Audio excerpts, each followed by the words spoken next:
10, 9, 8, 7, 6, 5, 4, 3, 2. Okay, good evening. Welcome to the Tuesday, February 23rd, 2021 regularly scheduled Board of Education meeting. The board has been in closed session since 5:30 and clearly we have been running late. Tonight, we have all 7 board members present. Governor Pritzker continues a disaster declaration related to the COVID-19 pandemic for all Illinois counties. Currently, Phase 4 guidelines are in place, which limits the number of individuals in a space. In accordance with Board Policy 2.230, members of the public who wish to offer in-person public comment are able to do so at this meeting. To adhere to Phase 4 guidelines, there will be a limited number of seats available in the meeting room. The board president will call the public comment speaker to the podium based on the order in which the speaker signed in. A sign-in sheet will be available at the entrance to the building until 7 p.m. In accordance with Board Policy 2.230, members of the public will be allocated up to 3 minutes per speaker. The board president has set 30 minutes as a length of time for the public comment section of this meeting. Members of the public may stay in the meeting space if the limited number of seats remain available, and the board meeting continues to be live streamed for viewing on the district's website. So we have all board members present, and at this time, I will have us stand for the pledge. I pledge allegiance to the flag of the United States of America and to the republic for which it stands, one nation, under God, indivisible, with liberty and justice for all.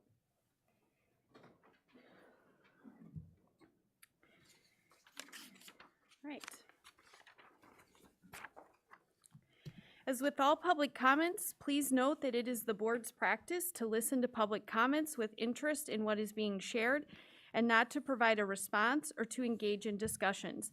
In order for the board to maintain civility and decorum of the meeting, we ask you to please be courteous and respectful to members of the board, our district leadership team, district staff, and the process for providing your public comment. Please state your name when you come to the podium.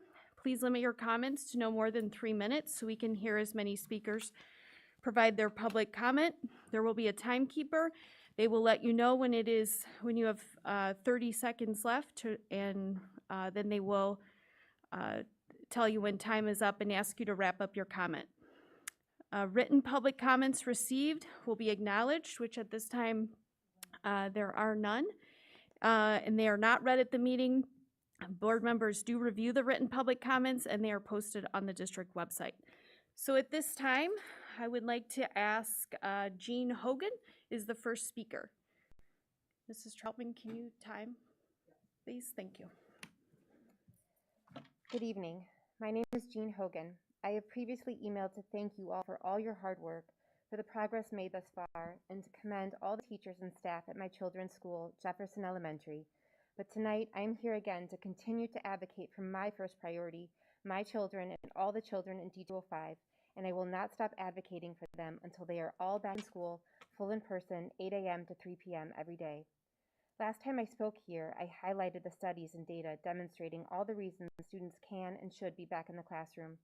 Tonight, I want to talk instead about the data interpretation that is keeping our kids out of school full-time. When I review the D205 COVID dashboard, I consistently see all areas in minimal transmission except for cases per 100,000. But when you break down those numbers, you see that it is only 0.1% of our community transmitting COVID. How can an average of 7 positive COVID tests per day be substantial transmission? How can 0.1% of community transmission be keeping our children out of school full-time every day? I reached out to Jeffrey Sofchek, the data analyst expert for the Northwestern COVID data tracker, the very tracker where D205 gets its information for the D205 dashboard, and he told me, quote, "Since COVID testing was vastly expanded over the summer, I put more weight on the positivity rate. With the amount of testing being done right now, the cases per 100,000 is bound to be over the threshold for good control," end quote. Per our D205 dashboard today, our positivity rate for our schools is only 2.53%. When I look at the DuPage County COVID metrics, I see that there is around a 1 in a million chance of being hospitalized with COVID. These numbers exemplify to me that the ability to reason has been lost, resulting in keeping our children out of school full-time. Cases and deaths are decreasing around the globe. Hospitals are not overburdened. Multiple vaccines have been rolled out and thankfully have been given to our teachers.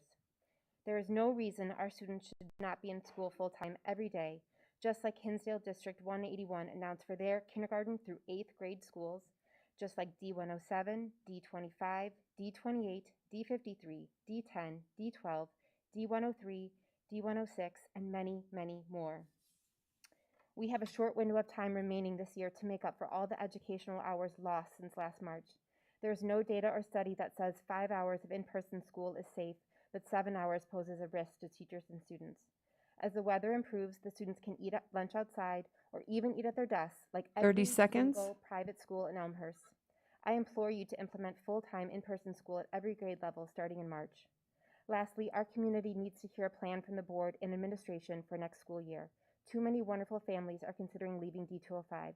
This community overwhelmingly wants full-time, full in-person school for next year. Please let the community know this is your intention and how this plan will be achieved. Thank you for your continued efforts, and thank you for your time tonight. Thank you.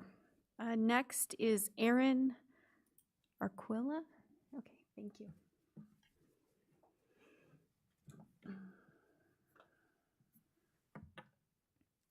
Good evening. My name is Erin Arquilla. I currently have 3 children in the school system. My youngest is a kindergartner, my second is a 4th grader, and my third is a 6th grader. I will start by saying that I'm very optimistic and pleased with what I'm seeing at the elementary level. I love that they are now in person 5 days learning. However, I'm equally disappointed and discouraged by what I'm seeing in the middle school.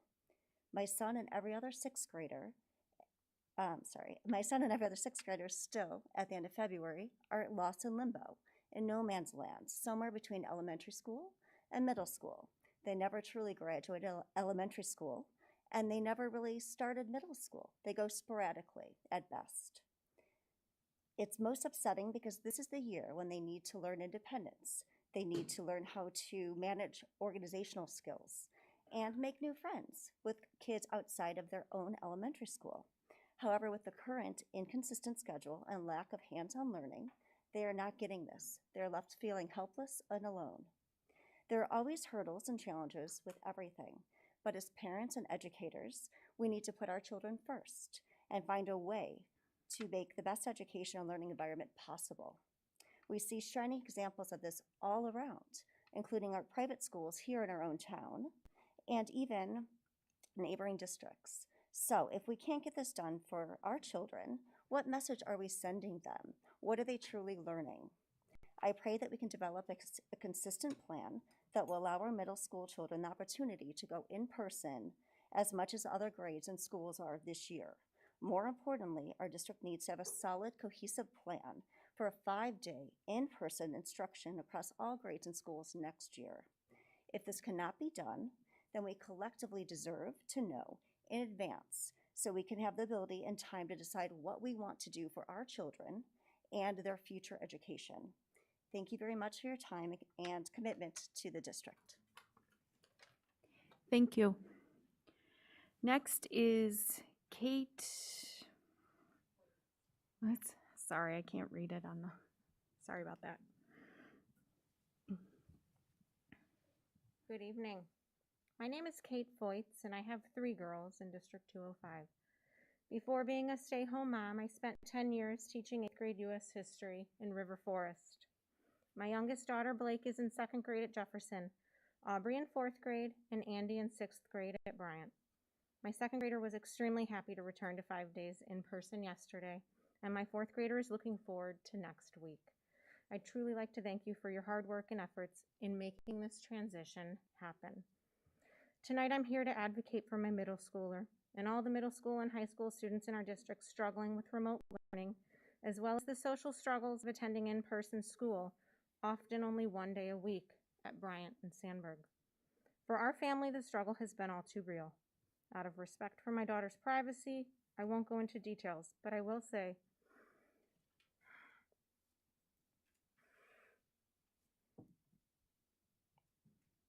we had to seek treatment. A parent's worst nightmare and something we still struggle with day to day. I know I'm not alone in speaking to dozens of other parents who shared heartbreaking stories about increased anxiety, depression, and suicidal thoughts in their teens. Our remote learning plan was a good short-term plan for our children, but it has gone on too long, and as a result, our children are suffering. It's time, in my opinion, past time, to get our older children back in the building 5 days a week. As proven by other districts, this can be done safely, while still providing an option for families who prefer or need remote learning.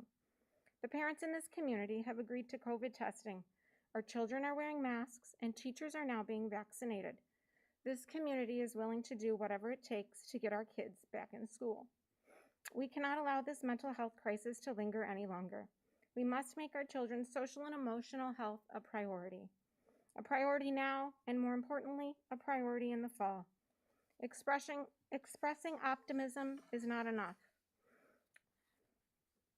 The planning for a full return in the fall needs to begin now. We cannot wait until June or July board meeting to come up with a plan and August to communicate the plan to parents. Our children can't afford to sacrifice any more time. They are suffering, and it's our job as a community to advocate for them. Please start now by eliminating the C group at the middle 30 school seconds. as planned in mid-March, and begin planning for a full 5-day return option.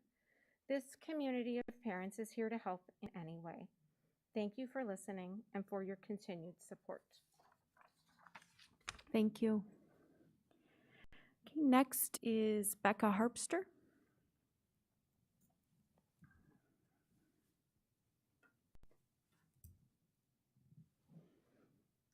Good evening. I'm Becca Harpster. First, I want to thank you for taking steps to get our elementary schoolers into school 5 days per week. I am thrilled for my son Luke to have this opportunity.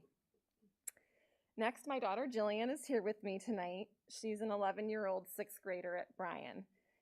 And I just ask that you please keep her and the other students at the forefront of your thoughts when you are making decisions tonight and in the future.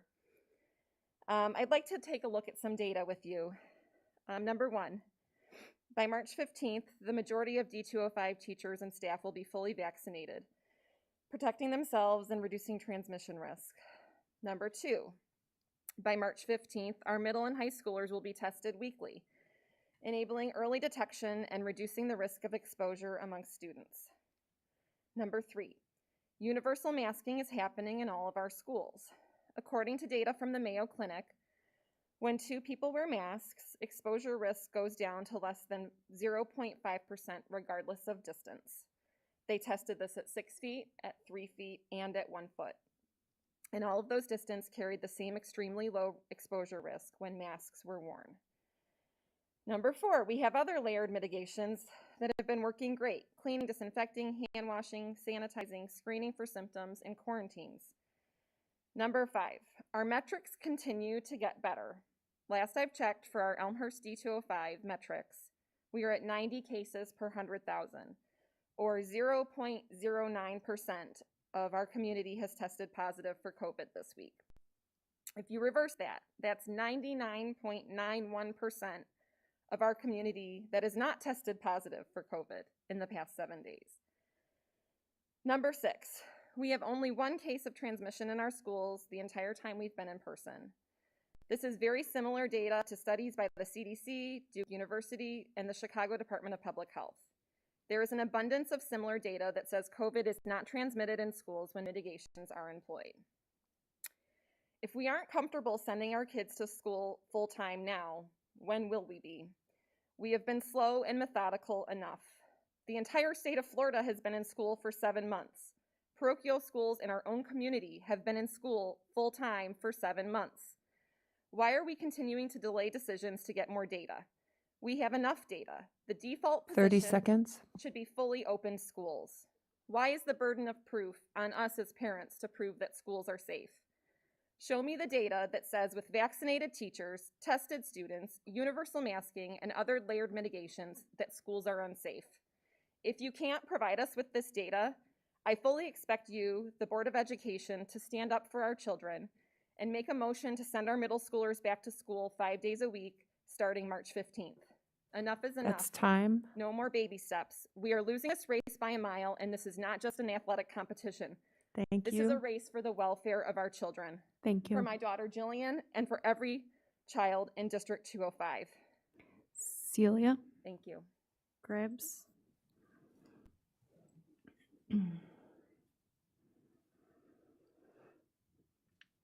Good evening. My name is Celia Grabs. Thank you for allowing me to speak tonight on behalf of our children.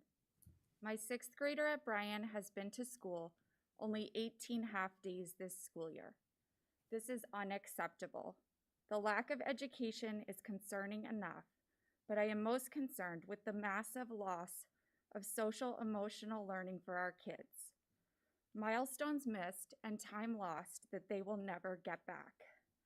Learning that is occurring for their peers in many nearby districts: Schaumburg, Arlington Heights, Northbrook, Wheaton, Oakbrook, Itasca, LaGrange, Willowbrook, Hinsdale, just to name a few. All of these districts have their middle schoolers in the building 5 days a week, eating lunch full-time, or a plan to move there very shortly. We must do better. A study at Indiana University found an inverse relationship between a student's number of in-person hours and their likelihood of contracting COVID. That's right, more time in school equals less COVID. A study done at Mayo Clinic found when 2 people are masked, the COVID exposure risk is less than 0.5%. even when they are sitting just 1 foot apart. This was no different than the findings at 3 and 6 feet masked. The difference going from 1 to 3 to 6 feet was only significant in unmasked populations. If you won't budge on the 3 feet, then let's problem solve. Get creative to get all our middle schoolers back in the building 5 days a week. Can we set up trailers on the property, rent rooms at the church across the street? Why are we proceeding to tear down Lincoln and add 100 kids at Bryan when we can't even accommodate current students? At the very least, allow Bryan and Sandburg kids a full day in person with lunch and a break. We've been dealing with COVID a year now. What else are we waiting for? We have teachers vaccinated, saliva testing. I don't want to be here in August hearing 30 we seconds. still can't find a way to make it work for our middle schoolers. Our kids deserve better. Thank you. Thank you. Tanya Cummins.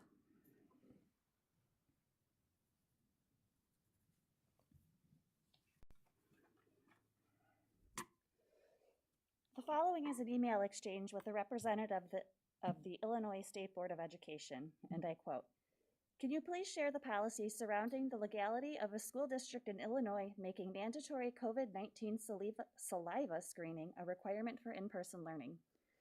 Elmhurst USD 205 has a plan in place which will require weekly COVID-19 screenings. If a parent chooses not to participate in the screening, their child will be forced into remote learning. Additionally, results of screenings will be reported directly to the school and not the parents. I'm aware that as recently as 2 days ago, New York has stated that schools cannot make this requirement, and I have also found the following on the CDC website. If a school is implementing a testing strategy, testing should be offered on a voluntary basis. It is unethical and illegal to test someone who does not want to be tested, including testing students whose parents or guardians do not want them to be tested." ISB responded, and I quote, "Kindly know that ISB is working closely with the Illinois Department of Public Health and our other sister agencies on the issue of mandatory testing and vaccination for students. At this time, the specific statutory and regulatory language that we believe is necessary to compel such testing or vaccination does not exist. Stated another way, we do not know of any authority for a school district to mandate mandatory testing or vaccination for in-person attendance. Further, ISB has broadly stated that a school must ensure its learning delivery, i.e. remote, blended, or in-person, is equitable and available to all students." End quote. I'm not here to question the morality of choosing to participate or not in saliva screening, as I'd never be so presumptive as to have an opinion on what any parent feels is right or best for them. But my question is this. Given this response by ISB, the mandatory requirement feels like an overreach by the district. Can anyone explain how the decision was made to make consent to saliva screening a requirement of choosing in-person learning? On a side note, that took one email to get that response back. And I've been watching the board forums, and I've been here before. And I repeatedly hear for the need of increased transparency and steps to be taken to rebuild trust. And when issues like this come up, whether they're intentional or not, that trust is further eroded. So I'm looking forward to hearing back from somebody. Thank you. Thank you. Rachel Makula? Okay.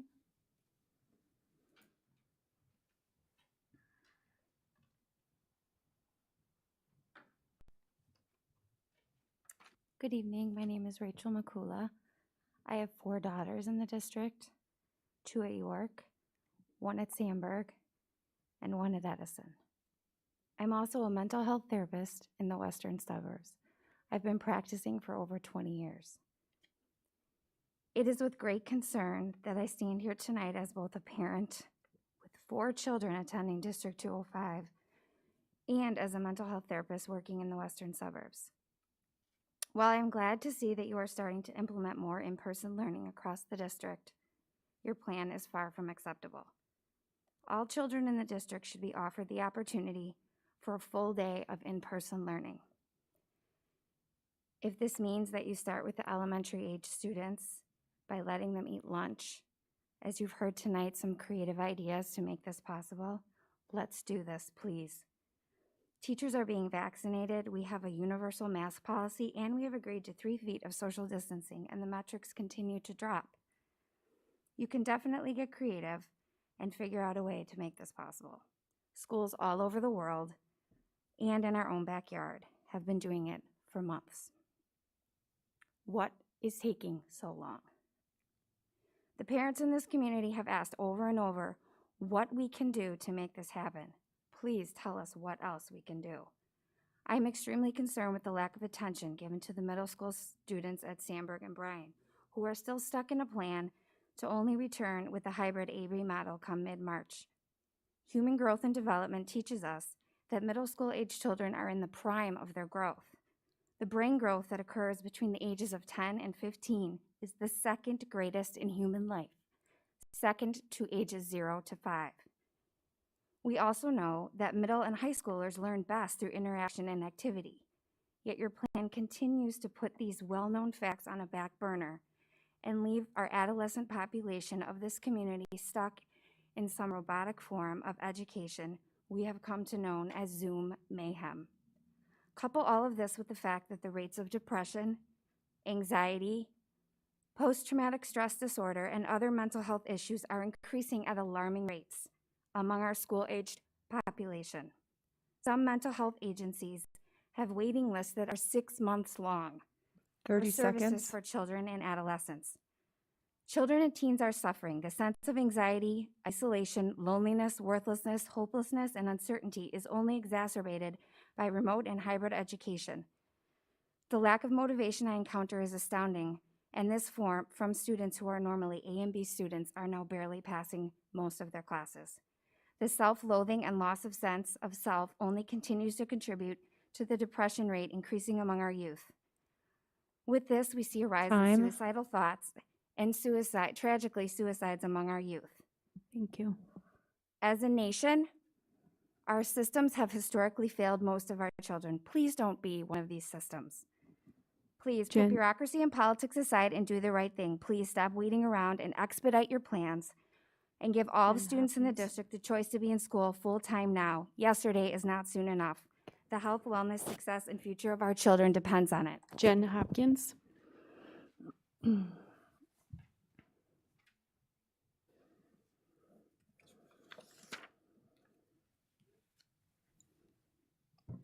Good evening. My name is Jennifer Hopkins, and I am the parent of a 6th grader at Sandburg and of a 1st grader who is not currently in D205, but who I hope to return to D205 next year. I'm speaking tonight to address two issues. First, the plans for Sandburg and Bryan for the remainder of this school year, and second, the plans for the next school year. First, I feel that middle school students at Bryan and Sandburg have been left out of the district's reopening plan. My 6th grader got 0 days of in-person school last week. The board and the administration need to develop a plan to get the middle school students back in person 5 days a week. As you know, studies have shown that transmission within school has been low when mitigation strategies are in place. District 205 has layered mitigation strategies in place. The teachers have had an opportunity to be vaccinated. There's universal masking in the school buildings, and the district is rolling out weekly COVID testing. I understand that the district feels that it should maintain at least 3 feet of distancing between students. But with other mitigation strategies in place, the district should not allow an inability to maintain 3 feet of distancing to prevent the middle schoolers from returning to school 5 days a week. Hybrid school over Zoom is not giving students what they need. I think parents would overwhelmingly agree that the benefits to being back in school full-time would significantly outweigh any additional risk. So I challenge you to survey the middle school parents and let the parents decide whether to forego strict adherence to 3 feet of distancing in order to get their students back in school full-time. If you believe that you must keep 3 feet of distancing, then please be creative. For example, look at podding the students in small groups of 2 or 3 and keep 3 feet of distance between pods rather than 3 feet between every student. Second, the community needs to know the district plans for the next school year. Projections indicate that any adult who wants a COVID vaccine will have been able to receive one by the beginning of the next school year, and that in any event, transmission levels should be extremely low. Does the board intend for all students to be able to return to school in person 5 full days per week next year? Do you expect that you'll need to take the position that 3 feet of spacing will still be required next year? If so, how will you ensure that every student in the district has an opportunity to attend 5 full days a week in person, and that teachers will not be teaching over Zoom? If you expect to 30 face seconds. any challenges in implementing a return of all students to school 5 full days per week, whether at Sandburg or Bryan or any other school, then please start working now to find the solution. You have 6 months to do that, and I am confident that you have the support of the community. So you need to work now to ensure that you have a viable plan for full in-person school next year for every student, and you need to communicate with the community.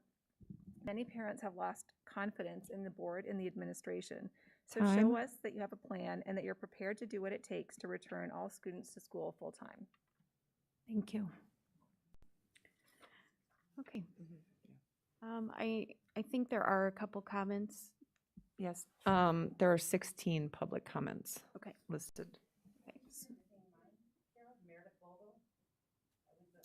You are exactly right. I'm sorry. I actually checked you off. And yeah, come on up. Sorry about that.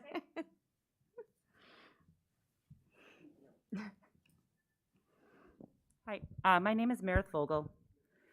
Dear Board of Education, thank you for letting me speak tonight. I truly appreciate everything that the board has done to get our students back for more in-person learning over the last several weeks. With the D205 now moving to moderate transmission, we need clarity on the return to school plan for the remainder of the school year, and it's important that you finalize the plan for next year. Due to the timing of COVID-19 and the unknowns from last year, the D205 plan issuance was very delayed last summer. However, now that we know a lot more about this pandemic, there's an opportunity to get in front of what in-person learning will look like for next year. I believe now is the appropriate time to provide guidance to families so they can make an informed decision. Waiting until June is not going to work, which according to the pre-read materials for this board meeting is what the plan is.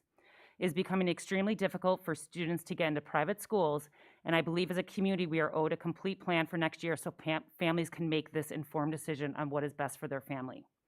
We know what mitigation strategies are needed to keep our schools safe, and we are following them. We know that our teachers have been able to get vaccinated and they will be complete within the next several weeks. We are now starting mandatory testing 6th grade and above, and we finally know that we can move safely to 3 feet, and frankly, mass studies show that we can even go less. But these measures are only getting us to 5 days shortened day at the elementary school and an AB schedule for most of our middle schoolers and a 4-day block schedule for in-person for York. So here's my question for the board. What exactly is needed for all of our students to return to the buildings 5 days a week for a full school day? It is not clear to the community what the hurdles and gates are that we must get through in order to increase in-person instruction to a full day for all students. We need to stop moving the goalposts and be clear what is it going to take. As I understand, having food inside the building was a concern when we are in high community transmission. Is it now still a concern as our numbers are going down and moving into a lower transmission? What is it going to take to allow lunch in the school district?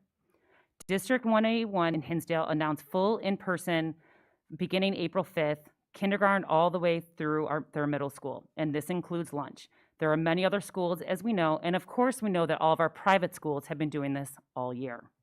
I also continue to be concerned about the changes happening at Bryan Middle School next year. We will be housing the 5th graders from Lincoln from Lincoln. Are we confident that you will be able to provide our students at Bryan with 5 days, full day in-person instruction with more students in the building? We talk a lot about rebuilding back the trust and collaboration between the 30 community seconds. and the district. Let's start today. I look forward to the Board of Education and the district providing us a plan for the rest of the school year and next year that includes 5 days in-person schooling for everyone. Please provide the plan today. We are taxpayers of the community and you are accountable to us. We deserve a timely plan. Thank you very much. Thank you. All right. That is public comment. All right, next on the agenda is approval of board meeting minutes. Approval of regular board meeting minutes, January 20, 2021, January 26, 2021, January 28, 2021, and February 9, 2021. Were there any changes to those? Okay, those stand as presented. Item B, approval of closed session minutes from January 26, 21, January 28, 21, and February 9th, 21. Those stand as presented. All right, next is the superintendent's consent agenda. Are there any items that a board member would like to pull?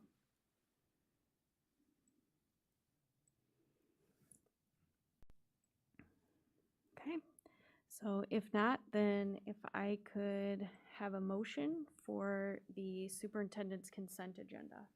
I move that the Board of Education approve consent agenda items as follows: A, personnel report; B, financial report; C, bid 21-14 York mechanical upgrades; D, Solian agreement of Madison social worker; and E, second read of D205 policy updates. I'll second. Okay, motion by Mrs. Troutman, second by Mrs. Hostler. No discussion, then Jenna, you can call the vote, please. Mrs. Troutman? Yes. Mrs. Hostler? Yes. Mr. Collins? Yes. Dr. Harrell? Yes. Mrs. Stufen? Yes. Mrs. Caforio? Yes, 6 ayes, no nays, 1 absent, motion passes. Next is the superintendent's agenda action items. Item A, approval of the side letter proposal number 2 between District 205 and Elmhurst Paraprofessional and School-Related Personnel Council. So the first two items on here are related to side letters with our bargaining units. One, our PSRP group, and the other, our custodial group. And so if you have questions about either, Luke could respond to them, but we recommend in each case that you approve each of the side letters. Okay, if I could go ahead and have a motion and then we can. I move that the Board of Education adopt the impact bargaining side letter proposal number 2 between District 205 and Elmhurst Paraprofessional and School-Related Personnel Council related to COVID-19. I second. Okay, motion by Mrs. Troutman, second by Dr. Harrell. Questions or comments or Courtney? Yeah, if we could just get a clarification so the community understands that these side letters for the SEIU and the PSRP are basically giving the members of those unions the same guidance on taking childcare leave as we gave the teachers union members as well. Correct. The substantive content of it mirrors that of the ETC, allowing members to utilize days for childcare purposes. Thank you. Okay. Any other questions or comments? All right, Jenna, you can call the vote. Mrs. Troutman? Yes. Dr. Harrell? Yes. Mr. Collins?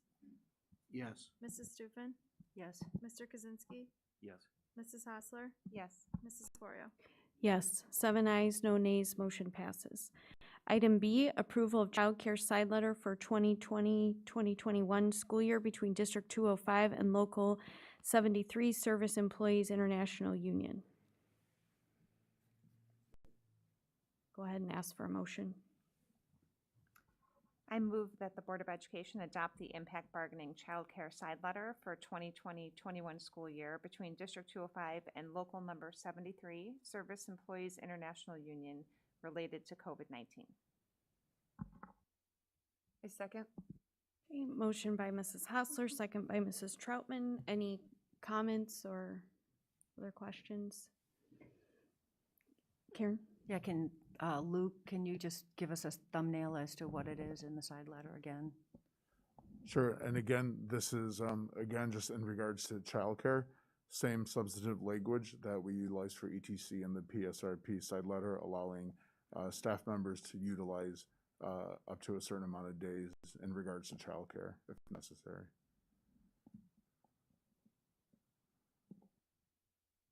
Okay. All right, no other questions or comments? All right, Jenny, you can call the vote, please. Yes. Yes. Yes. Yes. Yes. Yes. Yes, 7 ayes, no nays, motion passes. All right, item C, health PE curriculum updates with authorization to move outdoor education from 7th grade to 5th grade. I'll turn it over to Dr. Moyer to give a little background.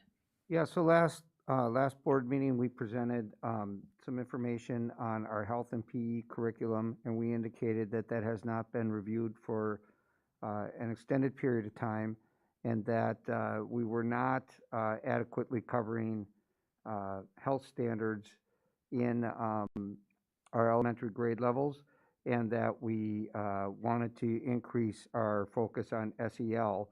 Those were some of the foundational reasons behind the information in the last presentation. So the various different aspects of this really don't require board approval per se, because we're not asking you to approve health resources or anything like that at this point. We're going to do some curriculum work. We're going to pilot some programming next year, and then bring the recommendation for resources forward next year.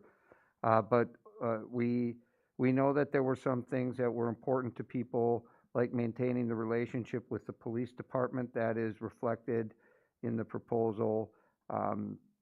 And the piece that really needs to be approved is the fact that we would be moving the outdoor education component of our programming from 7th grade to 5th grade. And so that's the actual motion that you're being asked to approve tonight. And we would recommend that you do that. And Leslie Weber, who made the presentation at the last board meeting, is here tonight just as a sort of a for moral support or something, I guess. I don't. So, but at any rate, that's a review of what happened last time and what is being asked of you to approve tonight. All right, if I could get a motion and then we can discuss. I move. Oh, go ahead. I move that the Board of Education move outdoor education from 7th grade to 5th grade. I'll second. Okay, motion by Dr. Harrell, second by Mrs. Hostler. Comments, questions, discussion? Jim? I just have one question. I am looking at the change proposal document. The there's four of them. There's four documents attached. This is number 3 of the 4. And I go to page, sorry.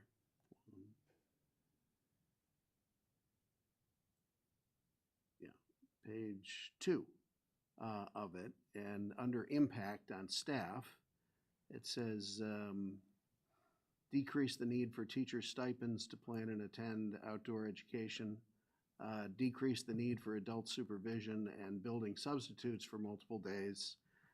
And then if you go down to the bottom where it talks about resources, staffing and planning activity, it says the cost will stay the same. So am I missing something, or is this a lower cost item, or where is the cost offset here? Yeah, actually, I don't think there is much of a cost offset now because we'll have to change this change management protocol for the reference purposes in the future.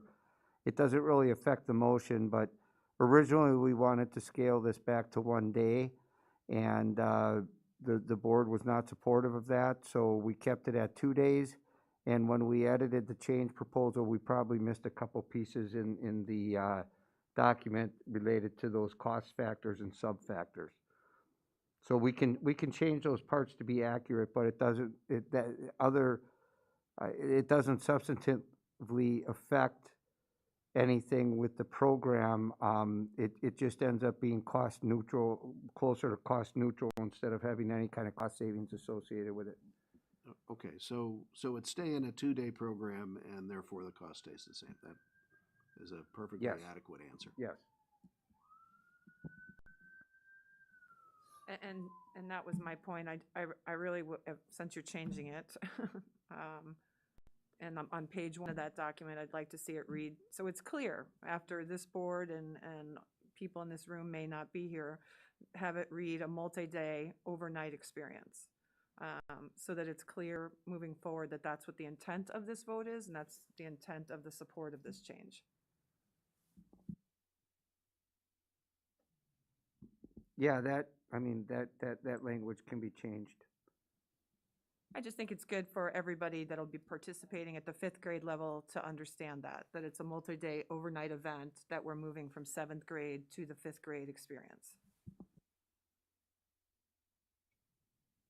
Karen? So Dave, help me understand. So we've got rationale, 3 points, and then we've got a motion.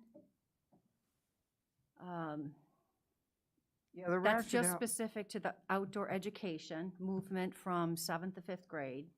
So I want to just be clear as to what you want us to vote for in all these topics.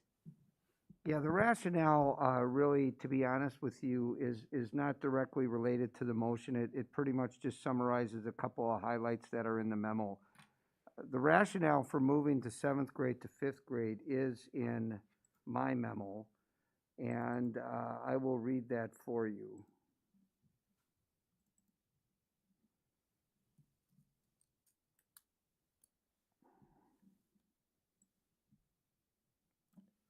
We essentially here just said that the outdoor education program as it's currently constructed in 7th grade is very disruptive to instruction and building operations at all middle grade grade levels for a full week and disrupts professional learning community work for a full month. So it has, when it's offered at the middle school level, it has a lot more auxiliary impact on everything else that's going on around it. And it pretty much shoots a week of school at all of the grade levels. Whereas we can contain that a lot better at the 5th grade level, provide the experience, but minimize the instructional impact to a greater degree in 5th grade. Okay, so I'm going to be really clear then on it appears to not, it's not clear how all this is going down. So you're just asking us to vote on the outdoor education movement from 7th grade to 5th grade, which is the motion. But what's happening with all these other changes that we discussed last time? Like, help me understand the rationale that has a lot more pieces than the specific motion of moving the outdoor education. So what happens with everything else? Well, the rationale is that our health program is currently not, we're not covering the health standards, so we need to bolster the health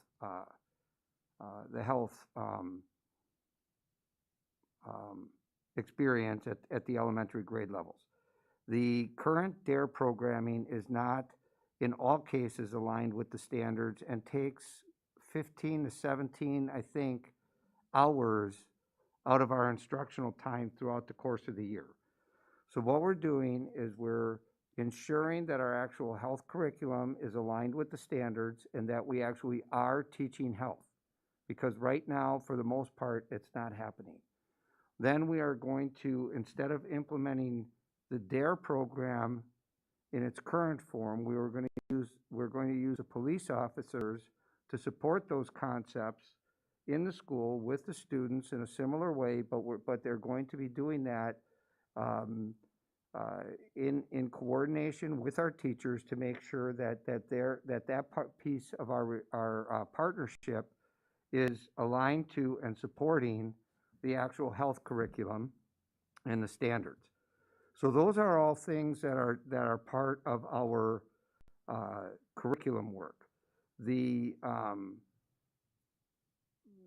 move from outdoor ed from 7th grade to 5th grade is what we're asking you to vote on, because that's the actual current change that requires board action. The other things don't necessarily require board action for us to do them.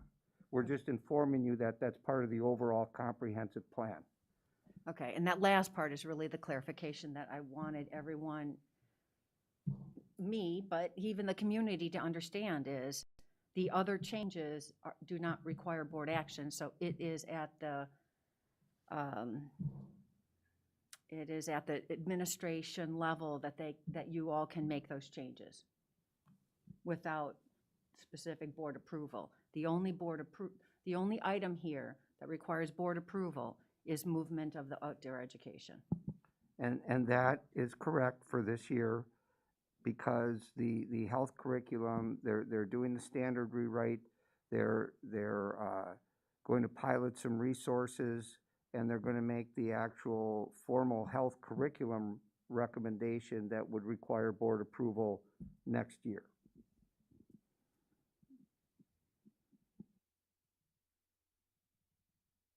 Okay, anybody else?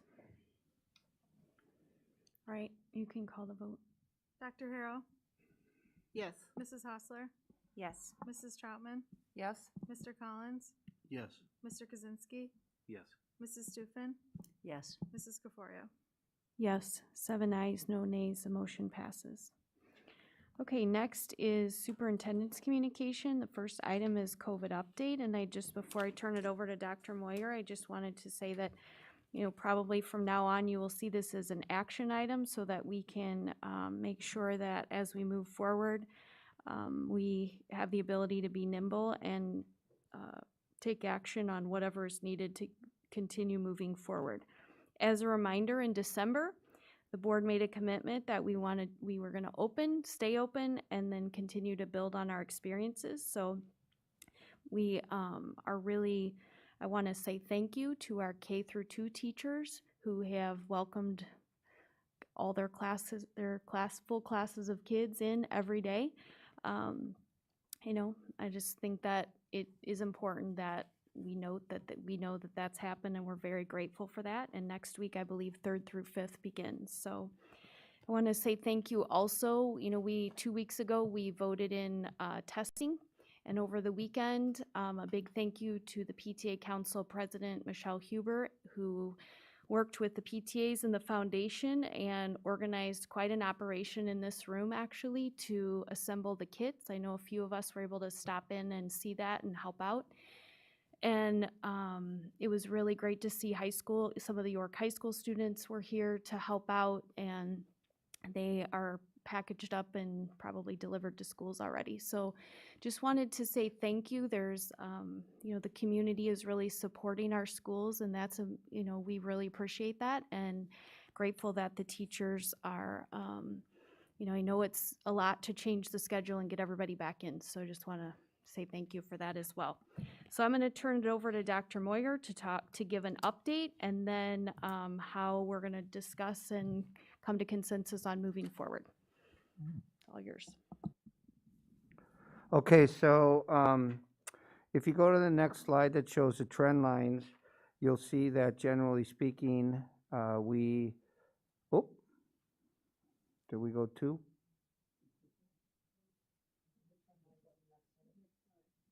Oh, okay, all right. All right, so I take that back then. All right, so the first slide is, that slide is the county metrics. And you can see that we are at 4.2%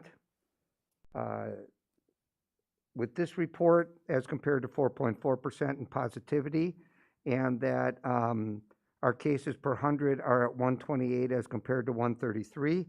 Both of those are trending nicely over time. One thing that has gotten some people's attention over the last 2 weeks is the fact that we're starting to see an increase in youth cases.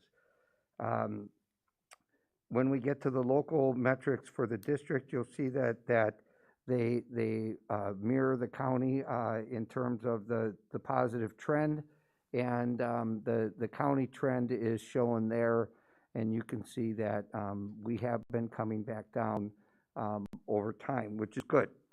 The local metrics, we have on this slide, we like to compare apples to apples, so we use the same dates as the county.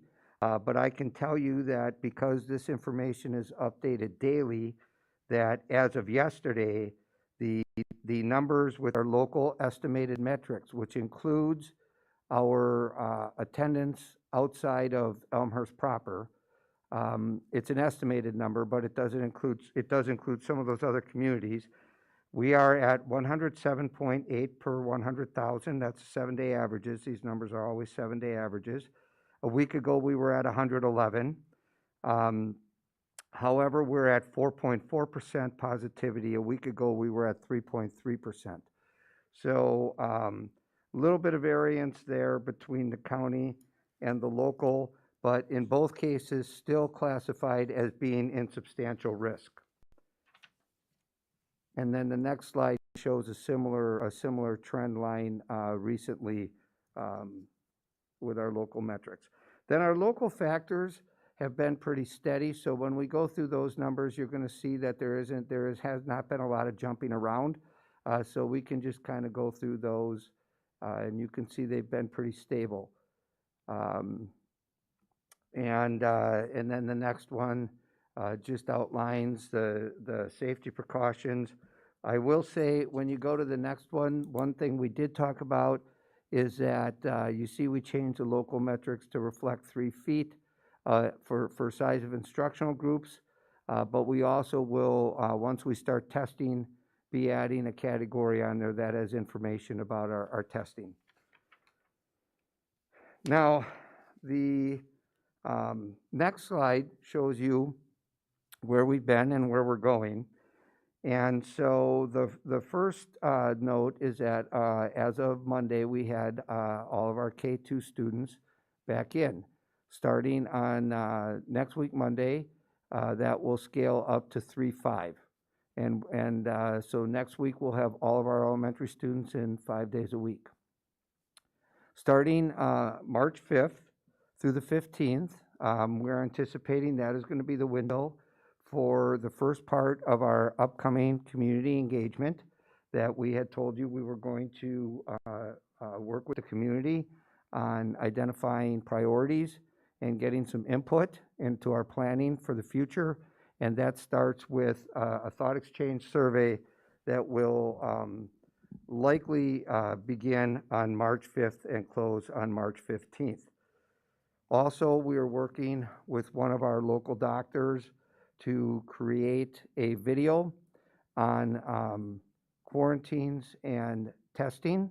Those are questions that continue to come up by many people, and Kevin is going to go over some of that tonight, and we are going to put together an informational piece that we want to have a Zoom session like some of our other community engagement that we've had recently on those two topics, and we're hoping for early next week to do that because the testing will begin on March 8th.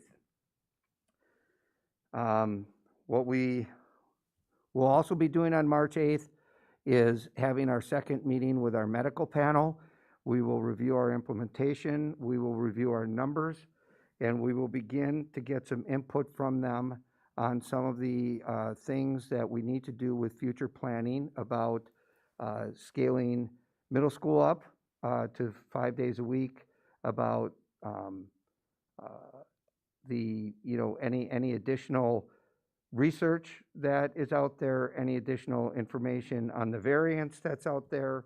We'll be sharing, we'll be monitoring our surveillance screening, and we will be, and all of our other numbers, and we will be talking with them about when we do that, what are certain types of benchmarks that we should be looking for to ensure that our practices are working and that the 3-foot model is working, and if we scale it up, what will we need to take into account to make sure that we're still providing a safe environment in our schools.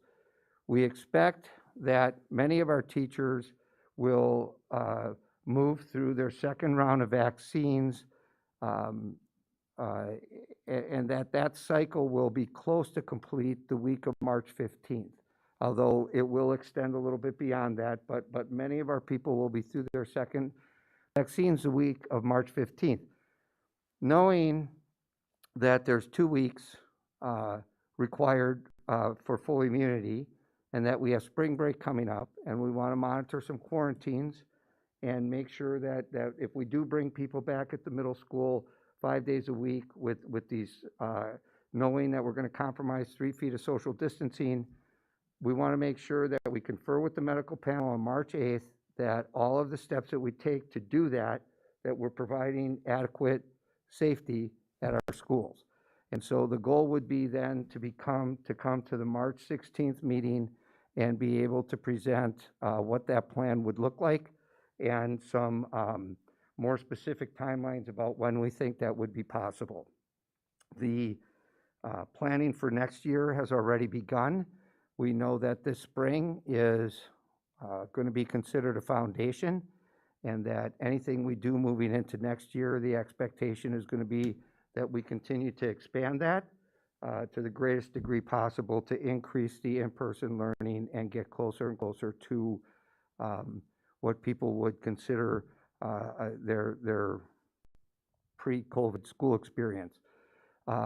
There may be some things that through this community engagement process that we will learn that will help us with the planning in terms of making sure that we have an accurate read on community priorities, because we may have to be honest with people when we devise these schedules and when we do these things, that not everything that they had been used to may be possible immediately, and we want to make sure that we understand what things are most important to people when we actually open up in the fall.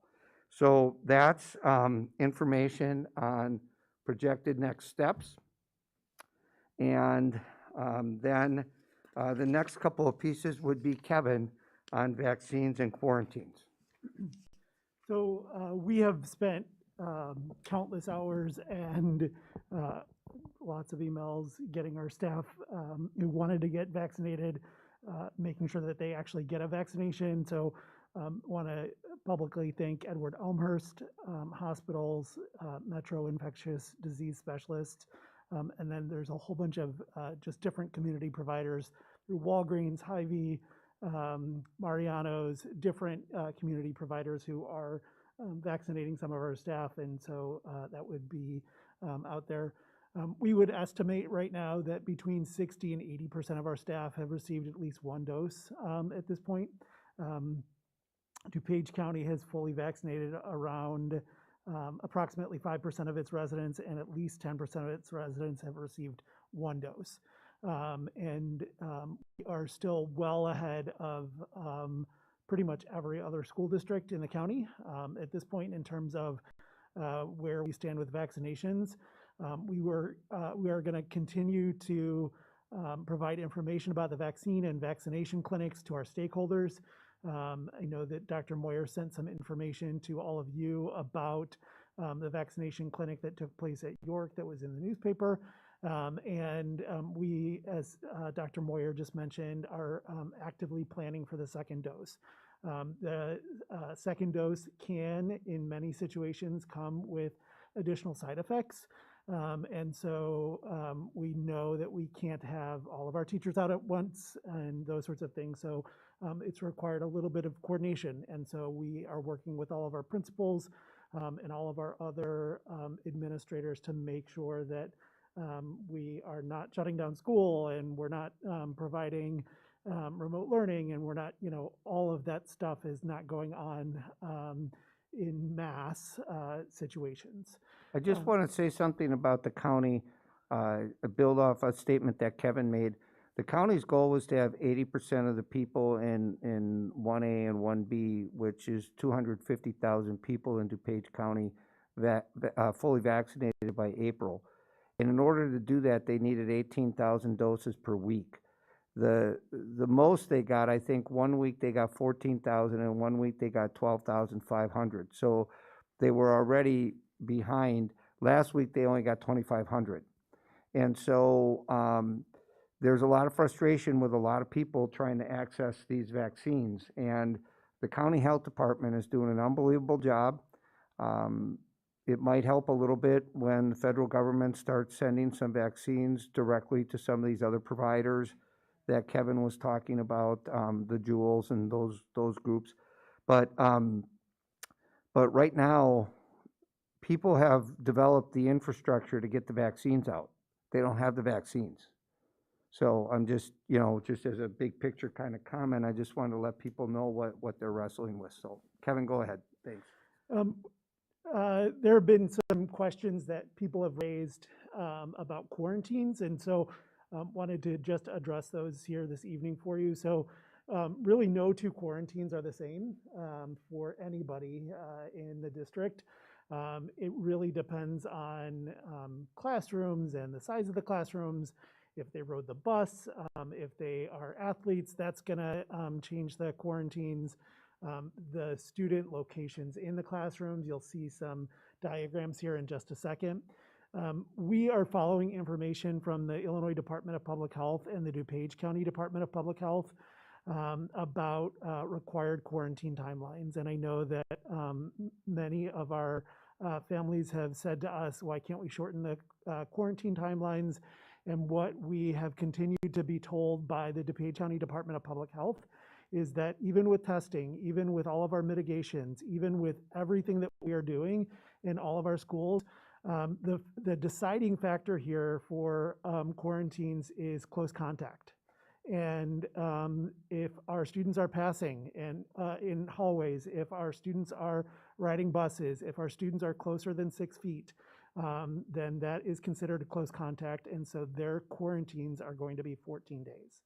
And so that's coming right from the DuPage County Department of Public Health. It's typically 10 days for staff. It can be 14 days if they also have challenging times. So some of our PSRP staff have trouble because they are working one-to-one with students and those sorts of things. So their quarantines may be longer in the 14-day range as well. It says here, so quarantines are based on that close contacts for that COVID positive person. I have that close contact definition up there.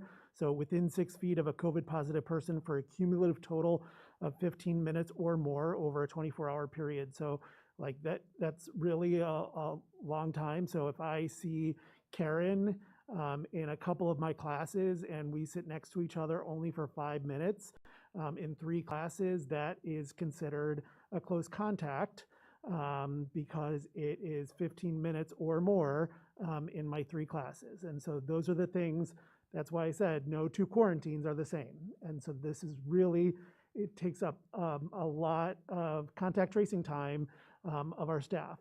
There are numerous people, all of our nurses are trained on contact tracing. I'm trained as a contact tracer. There are several other administrators who are trained as contact tracers. There is a course that was recommended by the Centers for Disease Control at Johns Hopkins University that you go through. It's like a 8-hour course to get your certification, and those people can work together and usually do work together when situations arise. In some situations, and they go back and recheck those things, and those are the situations there. In some situations, when necessary, we involve people from the DuPage County Department of Public Health. They have a whole COVID-19 public education team that we work with on a regular basis. We are required to report every case of a student or staff member in our district who is COVID positive. That is going on an everyday basis. And so they can do their contact tracing, and so that they can track for their numbers. All of it, just like the vaccines that people were talking about, it is really a tightly controlled information system where lots of information is going in one direction. I put this diagram together. So in the classroom to the left, the student in the blue square, so in the center blue square, is a student with COVID. So understanding that desks are less than 6 feet apart and that classes are longer than 15 minutes, the students in red would quarantine, because we know that those are probably 6 feet apart in those situations. We would need to investigate the distance for the students in green, so the diagonal ones.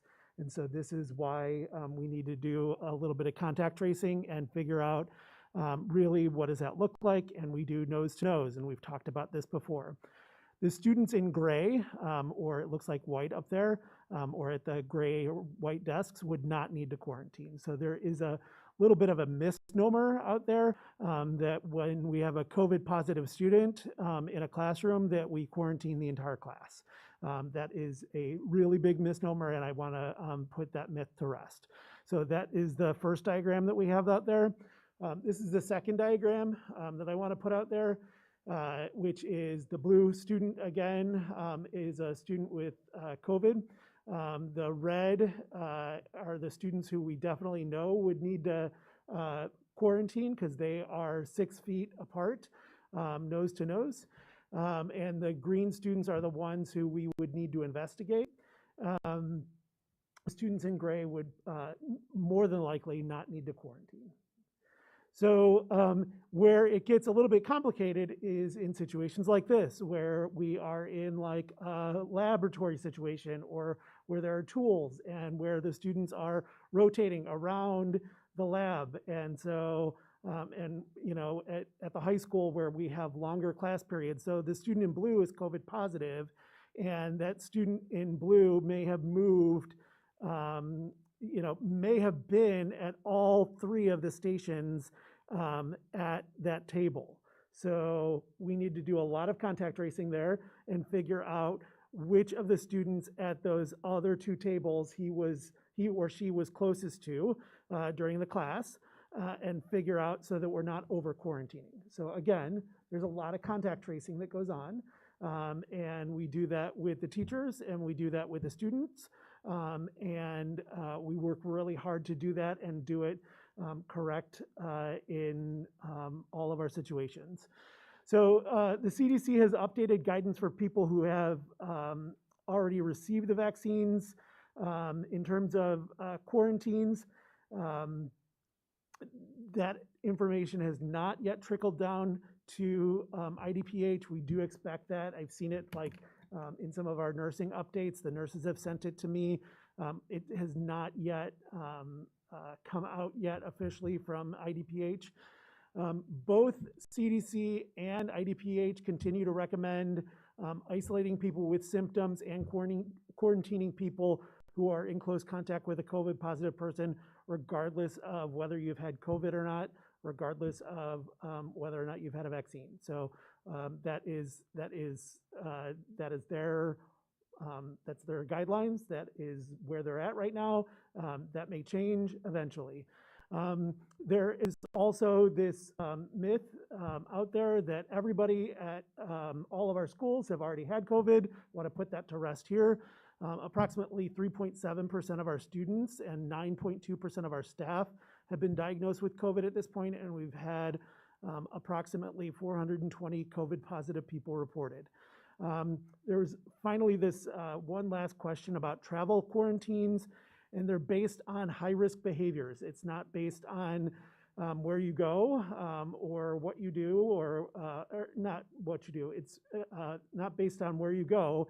It is based on what you do. So if you are going to Indiana, which I don't even know their COVID rates anymore, but if you're going to Indiana and you are not wearing a mask and you are not social distancing and you are gathering in groups of 10 or more, then when you get home, you should get tested 3 to 5 days after your travel and stay home for 7 days.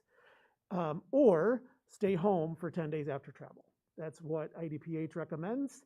It is a recommendation from IDPH. It is not a mandate. And so that is where we've had several emails from parents and families saying to us, I know that Kevin Rubenstein traveled to so-and-so and he wasn't wearing a mask and I saw him out, blah, blah, blah. Those are not real emails, but you get the idea. And we don't have control over those situations given what the recommendations are from IDPH and everybody else out there. So I will stop there, and that's what we've got.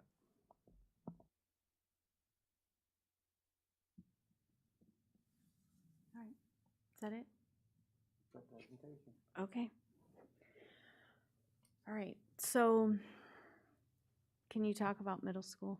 I mean, let's just cut right to it. We have 3 middle schools in the district comprised of students in grades 6 through 8. No, I'm just kidding.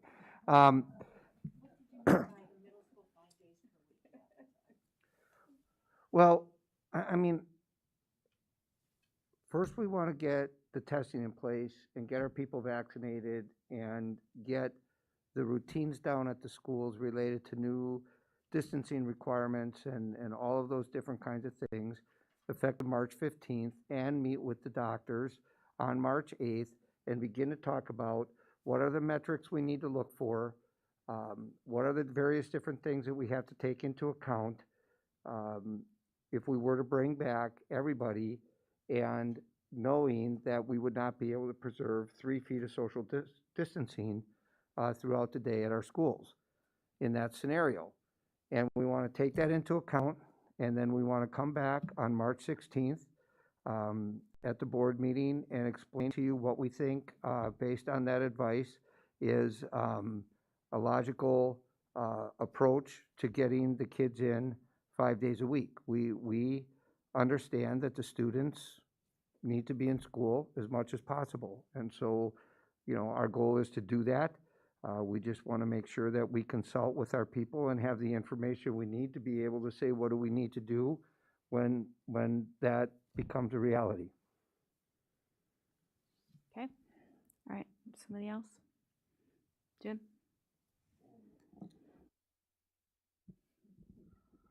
So do you think you'll be in a position to come back to us at our next meeting, which is March 16th, am I correct? Yeah, our next regular meeting, with a plan to, you know, after you've had time to consult with your panel of physicians, with a plan to open up schools, first of all, for a full day. I mean, I just cannot reconcile all of our nearby surrounding districts that have plans to open for a full day, and we have nothing on the table.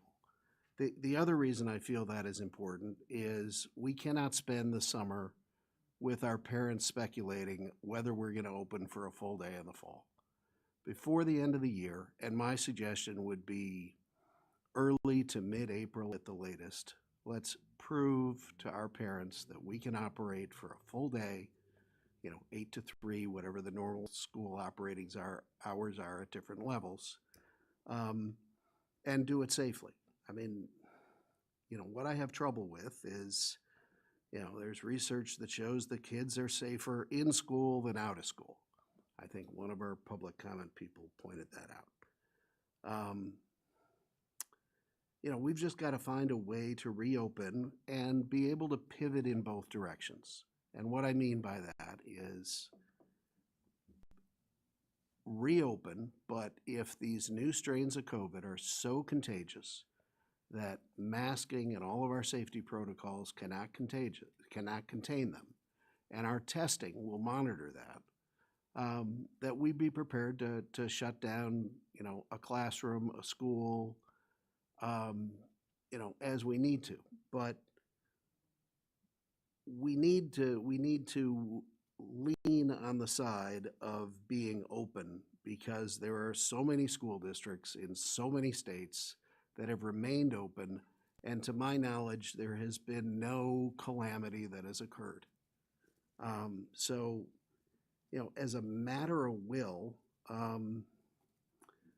let's just, and I don't want to use the word err but let's emphasize being open versus being closed. And,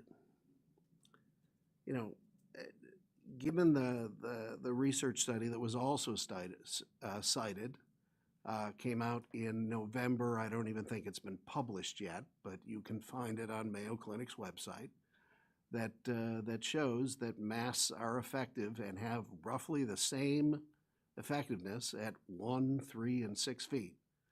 I mean, I say let's mask up and open up.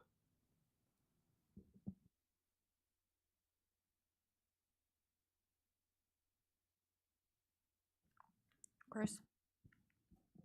Yeah, I think, so I continue to think that the right strategic direction for the district is to fully open our organization after our staff has had the opportunity to be fully vaccinated if they chose to do so. And I'm willing to, sacrifice on timing and do that after spring break for ease and compromise. And I think that I would be looking for middle schools to be fully reopened in addition to our plans for elementary and high school in the plan that gets presented in March. And I would also plan to make a motion to vote specifically on that topic to fully reopen our middle schools if that's not part of the plan, because I think it's important enough that it deserves a vote in public on its own. I think that, Jim's right that the data, in my view, I think it's difficult to support not reopening our schools at this point, not only from a COVID perspective, but when you balance out the mental health impacts, the academic impacts, and we do have many safety layers in place that continue to be extremely effective for another 2 weeks here, continue to build a exemplary track record there, and we're giving parents choice to make decisions on what's best for their families. So I would like to see the middle school issue addressed in the March plan, and would plan to compel a vote on that matter if it's not part of the plan. Separately, I did want to thank everybody for the work on vaccines. I think it's been excellent work from a lot of people. And as I just mentioned, wanted to highlight once again the just building of very good safety track record in our own district. I think it's abundantly clear that opening the schools was safe. And it didn't take, we didn't need a lot of anybody's money to do that. We didn't need new HVAC systems. We didn't need that stuff. We needed masks and layered mitigations, and we did it effectively, and we've kept our staff safe. We've kept our people safe, and I'm very proud of that. I did have a couple of quick questions. First, I wanted to ask for an update on the percentage of families that chose full in-person learning in elementary school, and how that statistic compares to the percentage of folks that chose hybrid. Mary Ann, were you able to open up that document that I sent, or do I need to find it? No, I've got it. Okay, thank you. So Chris, I didn't actually calculate a percentage, but you will remember that the percentage overall is around 85% across the district. At the elementary level, very few changes were made, and if they were made, they were made in the direction of more students coming back. So, you know, there's a range depending on the school of between 1 and 20 kids who came back, and then a range of, in the opposite direction, you know, 2 to 10 that decided to go remote. So Okay. there was a small increase overall. Thank you, Marianne. So that's, you know, high 80s, we'll call it as an estimate. I mean, that's an overwhelming endorsement. You know, that's like a live poll. Not many policies of any type would get close to 90% support from anybody. So that, you know, we're clearly serving a community that wants the kids back in school, and lots of good steps have been taken. And but I think we need to expand that to middle school as well at our next meeting. And then second question, just on the quarantines. So the some of the points there, while I understand the sourcing, are counterintuitive to me, so I want to explore them a little bit. So I think what you're saying is that even a fully vaccinated individual would still be subject to quarantine requirements.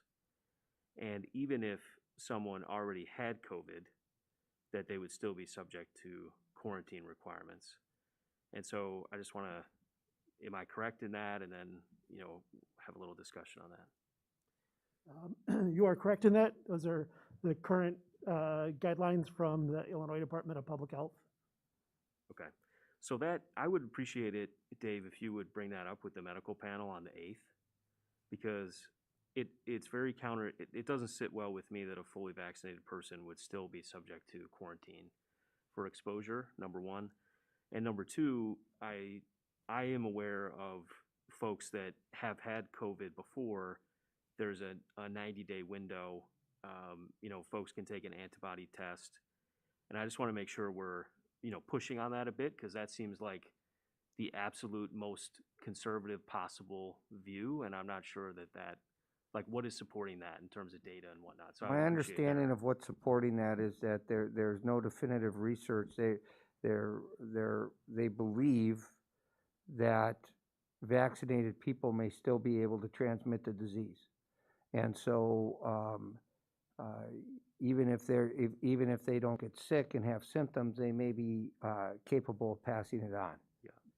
Okay. So I guess if I could just go stick ahead. with that point, because this point of the presentation really confused me a lot, quite frankly, because I'm looking at, and I updated February 11th from the CDC website, and it clearly says people who have tested positive for COVID-19 within the last 3 months and recovered do not have to quarantine or get tested again as long as they do not develop new symptoms if they've been in close contact with somebody who has COVID-19. And it also says people who have been in close contact with someone who has COVID-19 are not required to quarantine if they have been fully vaccinated against the disease within the last 3 months. So there is this 90-day window where that part of the presentation does not apply by the CDC's own guidelines. Sure, all of that is correct. Our insurance provider and our legal counsel has advised us to follow everything from the Illinois Department of Public Health, and that when we skew from the Illinois Department of Public Health guidelines, that we have to have something in writing about why we would do that. And that guidance from the Illinois Department of Public Health may be forthcoming. I expect that it will be. They update their guidance regularly. It has not come down yet. So then when you're saying CDC and IDPH continues to recommend, you're just referring to IDPH and our insurance carrier. Sounds like. So I mean, that's what, I to me think- it sounds like, because CDC is not saying that. So I think that let's talk to the medical professionals on the 8th, because I don't want to make any unforced errors on quarantining, right? And the contact tracing is complex. I mean, that's not easy work, and I want to get a second opinion on it, because that doesn't sit well with me. It sort of goes against common sense that a fully vaccinated person would have to quarantine still. So if you wouldn't mind adding that to your list to speak with them about. And then last thing for me, and I'll stop, is I think the community's right that, you know, now is the time if they have to enroll their students elsewhere, you know, and they do deserve some clarity on just where our heads are at for next school year as soon as possible. And I assume we'll discuss that in the meetings ahead. And I know for myself, the only plans that would get my support would be a full reopening of all of our grade levels for full school days until 3 p.m. Thank you. Chris, can I add something to your other concern about our conservatism here? The CDC, and please ask your panel of physicians, but CDC guidance also says 7 days of quarantine if there's a negative test on the 5th day. I think we need to reconcile all of these guidelines out there and figure out what makes common sense. I'll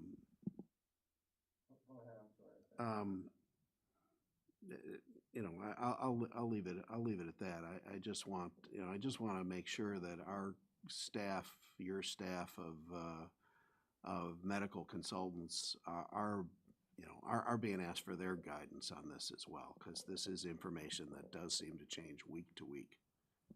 The guidance that you're referring to, even the CDC, and Kevin, correct me if I'm wrong, would say that 14 days is still what they would want.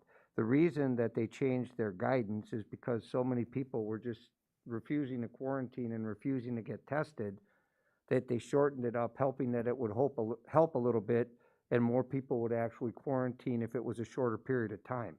It's not really their true recommendation to have 7-day quarantines, as I understand it, and that's the way the DuPage County Health Department is adamantly reinforcing to school districts. So, Kevin, I think I'm right on that. Yeah, the shortest quarantine on the 7 days still leaves a period of transmission available between 2 and 12%, I believe. And so schools in Illinois are not allowed to use that because of the Illinois Department of Public Health.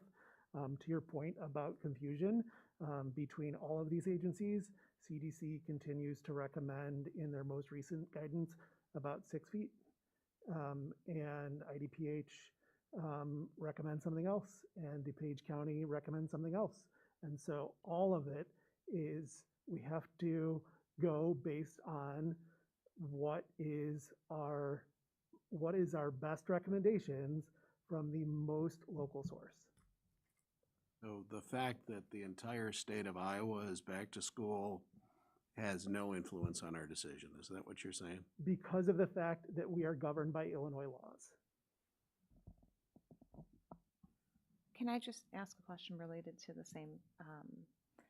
So I know I've gotten, people have been confused about this as well. I've heard the same thing, that it was 10 days for a while, and then I guess that the health department went back to 14 days. I do feel, so first of all, a question, is there any testing procedure that would get a person's quarantine shortened or get them out of quarantine? Because there's some agencies that, or there's pediatricians that say that if you get tested on such and such a day and it tests negative, then you would be out of quarantine. So I think that's where some confusion lies with our families. We are not currently able to test and get out of quarantine. That's because we're like in a school district setting, or that's coming from our direction from the department, the health department? No, that is coming from the DuPage County Health Department, IDPH, and CDC. There's no recommendation to test and get out of quarantine. Okay, and is there a way to consult with a doctor and get out of quarantine that way? With a pediatrician, or is there? No. So there's no other stipulations on the 14-day quarantine within our schools? No.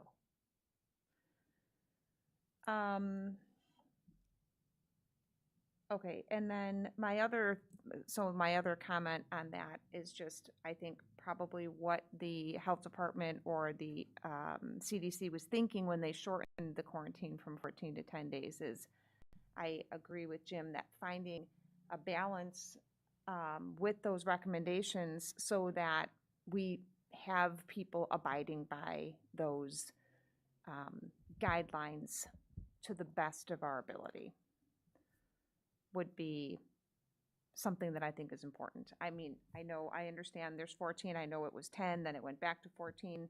So I do feel like there's a balance between having it be the most strict and something that families can adhere to and understand. So I guess I like the idea that we're going to do the Zoom. I think that would be a thing that certainly should be addressed, that there is no alteration to the 14-day at this point quarantine in our buildings.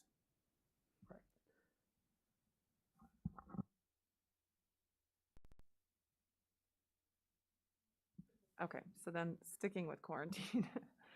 So I just wanted to get the clarification on that last bullet point. The travel quarantines are based on the high-risk behaviors. So very clear, and I appreciate the fact that you're clarifying this. And I really do appreciate, and I think the community will appreciate the fact that we're having this discussion because there's so much confusion about it, because of all the agencies changing back and forth. And I appreciated your very detailed explanation with the diagrams, like the blue and the red and the gray, because I think that's helpful. So this last travel point about the travel quarantine. So basically, and I want to make sure that I'm interpreting what you're saying correctly, if a family travels for spring break and does not exhibit any high-risk behaviors, they can, and do, in all honesty, answer those self-certification questions and come back to school on the Monday after spring break and participate in sports, participate in extracurricular activity without having to sit out at all.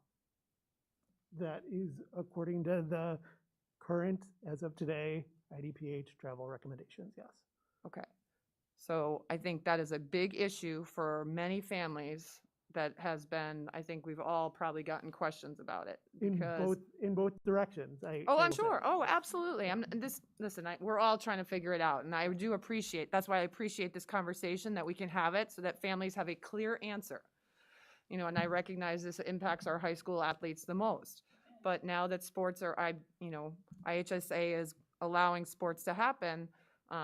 We need that messaging to be consistent across all sports, that if you travel for spring break with your family, although there might be sport or team specific, sitting out because you were not there for practices or losing your position because somebody else was, that's fine. But come that Monday that they come back, they may attend practice. If they did not engage in those high-risk behaviors. Correct, right. That's all I want to hear. So that would lead me to my next question, is those self-certification questions. Because, you basically said tonight, it doesn't matter where you go, it matters how you behave. And so that last question on the self-certification says, did you travel internationally to a place with a higher risk of COVID than Illinois? So I think that maybe we need to think about re-examining those questions, because that's not going to drive the answer to a correct certification. We examine those questions on every other week basis to make sure that they are accurate, and we will continue to do that. Okay. So it shouldn't matter if it's international or I think we're getting, parents want to know. They want to be honest. Right. At least the parents that are asking me, they want to be honest, but the question is phrased where, hey, I'm not doing anything high risk, but I went to a state, I rented a house in wherever, a state that's higher rate than us, but it was just my family staying in this house on our private beach. Can't I say no and Correct. go to school? Yeah, and so to your point, I think that we have people, what I was trying to say is, I think we have people on both sides of the fence. People who are worried about being honest and wanting to do their regular travel. And I also think that and I know because I've received the emails from families who are upset because Kevin Rubenstein traveled and he's not quarantining. And why is that? And why are you allowing him in school? And why are you being such a horrible person? And we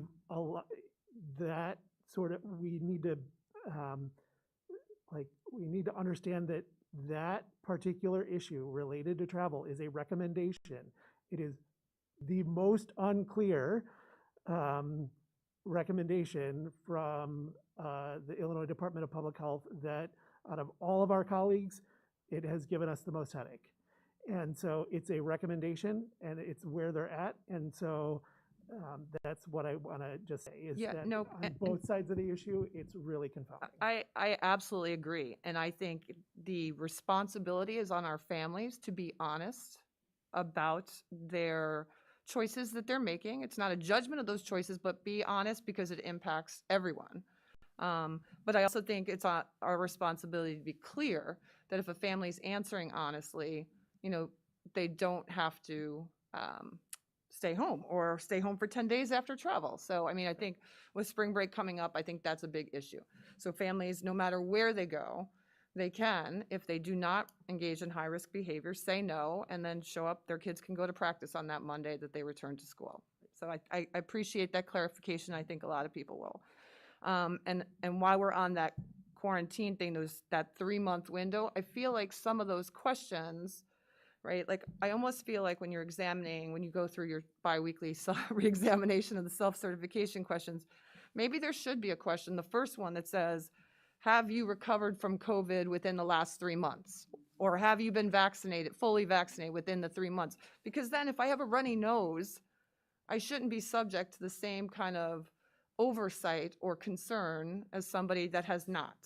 So I feel like we're getting into this window now where people have had COVID, and we're getting into this window now where people are getting vaccinated. So I think we should be proactive about providing parents the ability, because again, there's kids out there that have had COVID within the last 3 months, and they have a runny nose or something that's not related to a seasonal allergy. They want to say, yes, I do have a runny nose, but they're afraid it's going to trigger this ability to not send their kid to school. So I would encourage you to re-examine those self-certification questions to kind of adapt as we are adapting as a community. Can I ask one more quarantine question? Yeah, let me just. I think it's actually. I mean, it's not on Kevin to interpret all these. All these agencies have different and their recommendations, and frankly, they're all extremely clear that these are recommendations, and that ultimately there's more local control over the decisions. And I think that burden is on us as board members more to give the direction of what we feel is appropriate in our judgment after we weigh all the different recommendations and factors and things like that, as opposed to just, we don't want anyone thinking Kevin is a bad person, because Kevin is not a bad person. Definitely not my intention. That is not our intention. Yeah, so anyhow. No, and it is. There's like IDPH goes this way, CD goes this way, DuPage goes this way, and so it is a balance. And Actually, I'm so impressed that Kevin can keep track of them all. Yeah, and they change so fast overwhelming. and so many different recommendations. But Kevin, this is questions already been asked, but I can't wrap my head around it. So please, if you could repeat the answer. Again, kids have to be quarantined for 14 days and adults for 10 days. Just so I can remember this answer, because I know I'm going to get asked. That's correct. That's correct. And it has to do with their ability to physically distance. Okay, so that is the rationale. And then I know I asked you about Iowa. I guess Iowa doesn't count because it's not local, but all these other school districts that are either private or public in our vicinity of 10, 20-minute drive away that are opening full time, what are they doing that are they just less conservative than we are, or how are they doing it? No, I would not say that they are less conservative than we are. We actually had this conversation with our panel of doctors about, there is not a standard right now for reporting any of this data, publicly. We are reporting every positive COVID case that is given to us. There are schools in the area who are only reporting cases that are transmitted within their schools. There are schools that are saying that they are open full-time 5 days a week, or 5 days a week, and they are only really there for 3 hours per day. There is no standard for reporting any of this. And we talked about that with the doctors because it is really challenging. To that point, the federal government has stepped in. They are they have issued a request for data from every school district across the country for what they are doing in terms of hybrid, in-person, remote, and what they have been doing so that they can accurately understand and assess that, and so that there can be accurate data reporting going forward. That has been one of the most challenging parts about this is, Jim, is that you read something in the paper, and as I read it, I think to myself, well, yeah, that's why. Like that makes sense to me about how they have 1 or 2 or 3 cases this entire year because they're only reporting X, Y, or Z. And we are being overly transparent and reporting every single case that's reported to us. That's how all of you have asked us to be, and that is exactly what we are doing. So. Well, and on that, I don't know that, to your question, I don't know that schools are doing anything different. I think that there's not one standard of data reporting.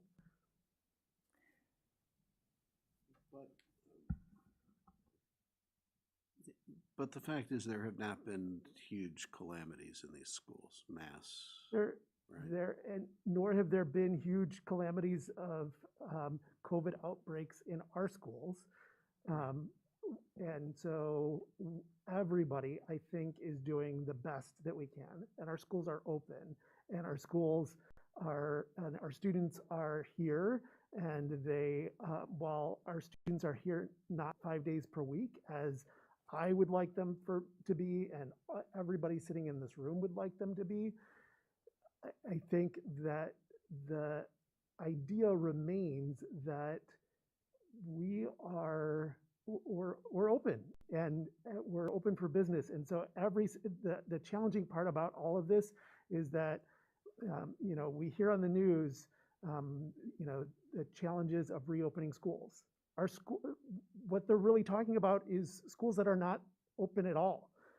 My own school district where I live in Gurnee has not reopened at all to in-person instruction. They have not educated one student in person at all this year, and do not plan to until after spring break.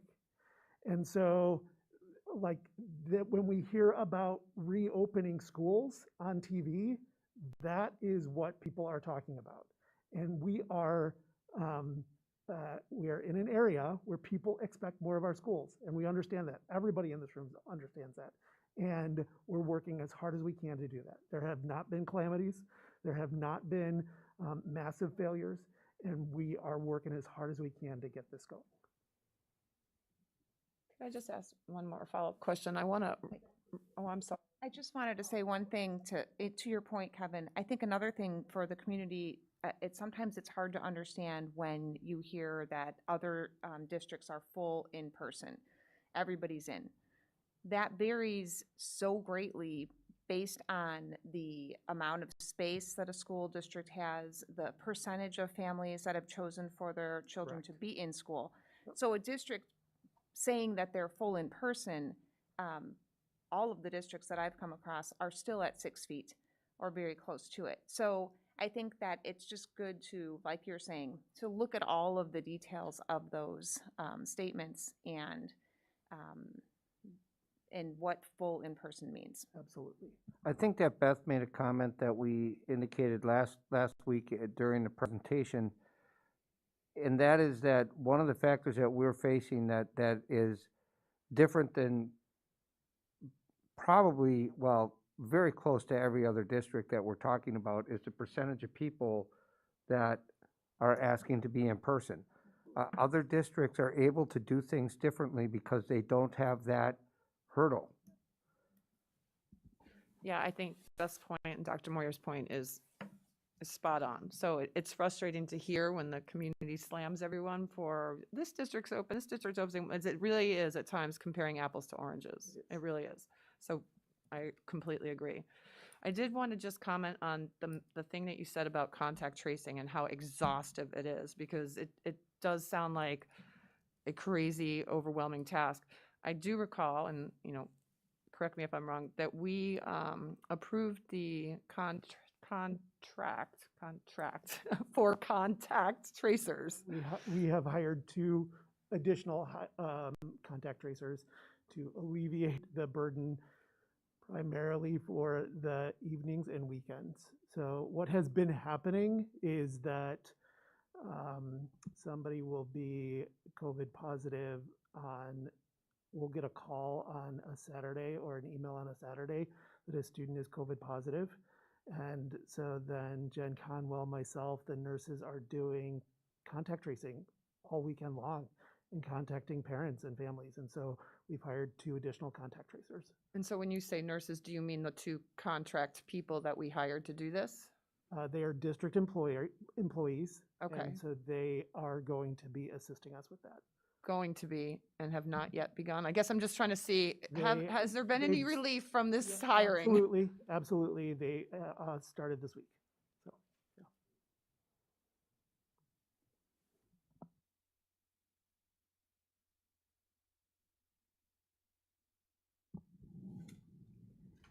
So I'm going to kind of frame my question or my comments around, yeah, we might be an outlier, but our community, 85% wants our students in person. So I first want to thank the staff for moving to 5 days a week. I love hearing all the excitement and the pictures of, everybody happy to be in school. And so that kind of is the framework for my comments. I'll use the same verbiage as Jim did. This spring, after the vaccinations, we've got saliva testing now, which is another layer of mitigation and safety. I would like us to move to the full days. We had the tents out there in the fall. We'll probably use them more this spring. So, if we got to do a lunch thing outside, we do a lunch thing outside. We get volunteers, whatever we need to do.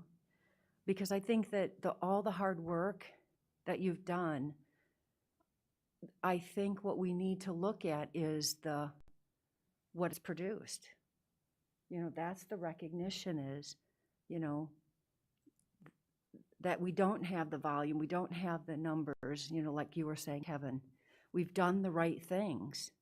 And so we continue to move forward, to do the best practices in education, which CDC has said from day one, is for at least those kids 13 and below to be in school. And I think, and that was stated from the very beginning, but everybody was afraid. And so that's okay to take it slow. But now we even, as well as others, have the data to show that we have done the right things. And that's the recognition and the kudos that we can, that we'll have to look at, to keep us going in this direction. And that it is methodical, but that's what we are going to do that's what we'll hear about March 16th, and that's what we'll do by the end of the school year. We are a public education organization, and we have a community that believes in us. That's how we should be looking at it. They believe that we're doing the right things, and so yeah, they're pushing us. But they're pushing us because we're doing the right things and we're showing it. And so I believe that we have to have a plan for them to make a decision about what they want to do for their kids. I hate to say this, but we have to. If we're not going to, we need to show them this spring that it can happen, like more kids, full days, 5 days. And that's the plan for the fall. I mean, granted, we don't know what's going to be at the next corner, but we've always accommodated that too. But, we've got to show this is where we'd like to be if it continues to go in this direction. If something changes, yeah, we have to pivot, but that's our objective. And I also wanted to just, if you need, you know, additional support from the board members, if we can get the clarification, because I know other employers that are saying within that 90-day period that you've got the antibodies, if you've had COVID, that they're not having to do that, even people who are working with the elderly. So I'm really confused by, yeah, that piece of it. And I understand the background and all. I want us to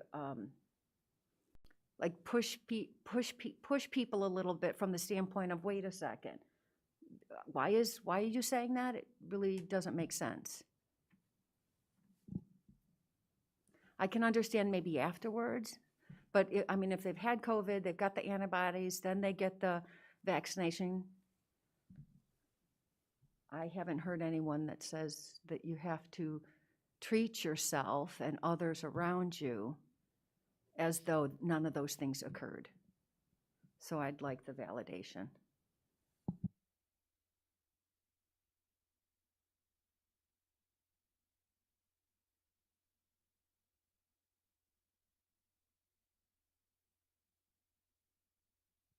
I can follow up on Courtney's spring break question. You planning on traveling, Jim? Uh, And engaging in high-risk behaviors. Kevin. No masks, groups of 50. Kevin, we're partying it up. My house is locked down so tight. I have painted every room in my house since the last week in March. And exactly. And I'm just waiting for the weather to warm up so I can paint the inside of the garage because I'm out of rooms to paint. But you know, another to Courtney's point about families that want to travel over spring break. Can we get an opinion, an official opinion from the district of whether, or from whoever we get our information from, whether getting on an airplane is a high-risk activity or not? I think you're reading my email. Honestly, somebody just sent that to me. Really? So. There we go. We're symbiotic here. Exactly. So, yes, we will work on that.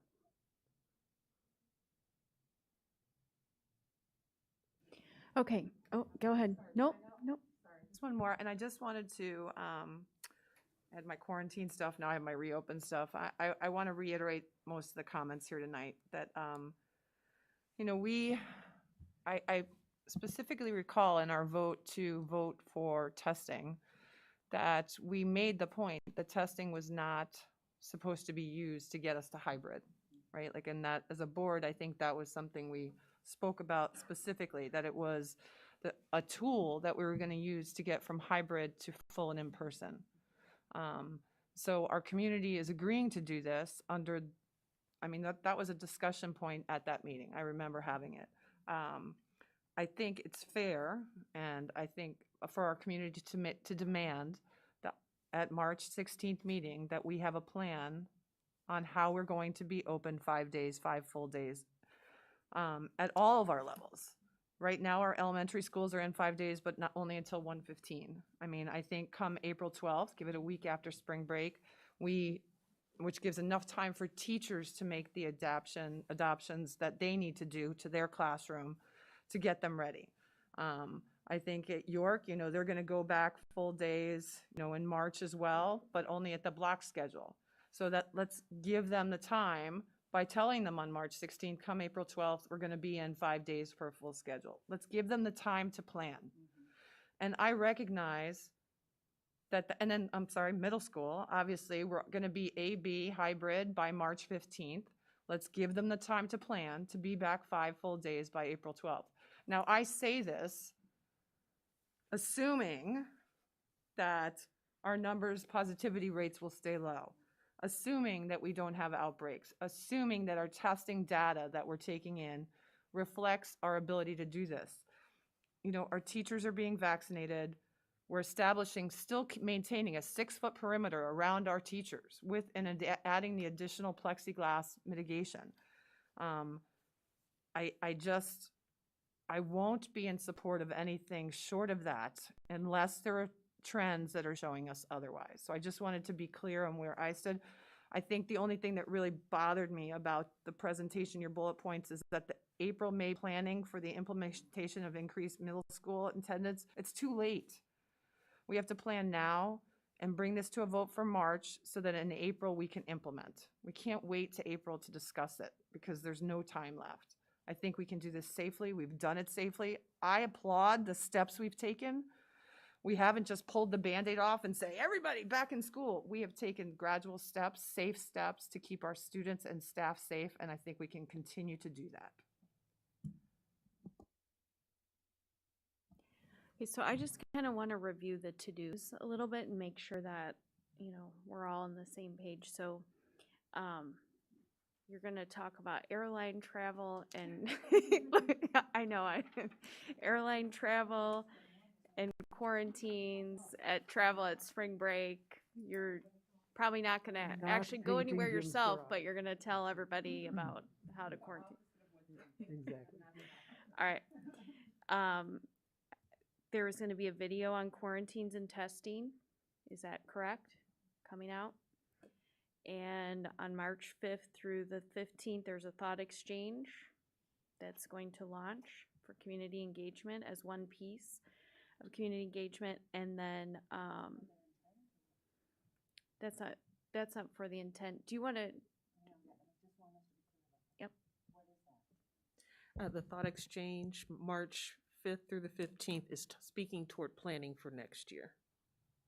That is what that is for. Okay. Is that enough? And we're asking the community what they would like? Is that, I mean, I want us to really be clear for people so that they know. I don't think we're going to phrase it like that. I know, so how are you going to phrase it? We're gonna try to so to be clear, initial planning is already underway about what type of space utilization, what type of schedules, what type of staffing might be necessary in order to accommodate what everybody wants. And we will then take into account that next layer of advice that we get and the continued advice that we get from our medical experts over time as we continue to meet with them. What we're trying to better determine are different things that people would like to see in terms of priorities, and I'll just give you some examples. We the issue of if some students still choose remote. Okay, what do remote families and in-person families feel about the instructional experiences and different things like that we could take into account with planning. Different things, if we start to get a better beat on what types of things we need to do, we would take a look at, for example, what if we can't offer all the same electives that we currently offer in order to accommodate, in person all day? What types of things are most important to you? Like there's just, we want to just try to get very solid read on what the community prioritizes so that we can come forward with a plan that we can implement that is safe, that reflects those priorities. Will we have that on the 16th or like? I don't think so. You'll get a good blush because we will be able to track it real time. Okay. So we'll be very close and probably have some initial reporting that we can give to you on that day. Okay. All right. So back to my list. All right. And then on March 16th, the number one priority is coming back with a solution for the middle school to get in 5 days a week. Is that correct? Yes. Okay. All right. And then we want to also know what does a full day look like from, we'll say, and what does a full day look like for the end of the year? Or What does the end of the year from 2 weeks after spring break look like? What are the options? Again, Correct? yes, those are things that we want to move toward this spring if possible, and certainly next year, but we're also monitoring the rates. We're getting benchmarks on the data that we should be looking at. We're conferring with the doctors, and that won't happen until March 8th. And I totally respect that you put that caveat in there and do not want to make any promises, but I think our community needs to see that that is where we want to head, and we will continue to head unless the numbers or the metrics or something holds us back from doing that. Is that fair? Yes, that's absolutely true. Okay. All right, and then when will you be able to come with a fall plan? And I realize, it's probably not going to be all at once, but at least like 5 days in person, here's the things that have to be considered. Is that March or is that April? I don't think I can guarantee that we can have a plan for the fall on March 16th. We can try to have some progress, and we can try to have something for you, but there's a lot that's going to go into that. And to say that we can have that in 3 weeks, I don't know if I can guarantee that. But maybe some starting steps that we could discuss and look at. Is that fair? Okay.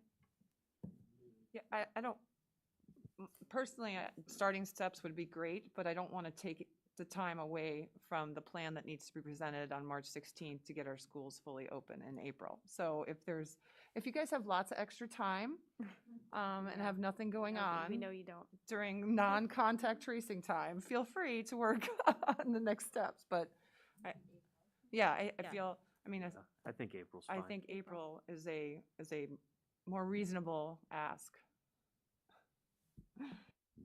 I would consider that more reasonable than March, yes. That's all you're getting. You're smiling. That's a good thing. All right. So that's what I have. So did I miss anything?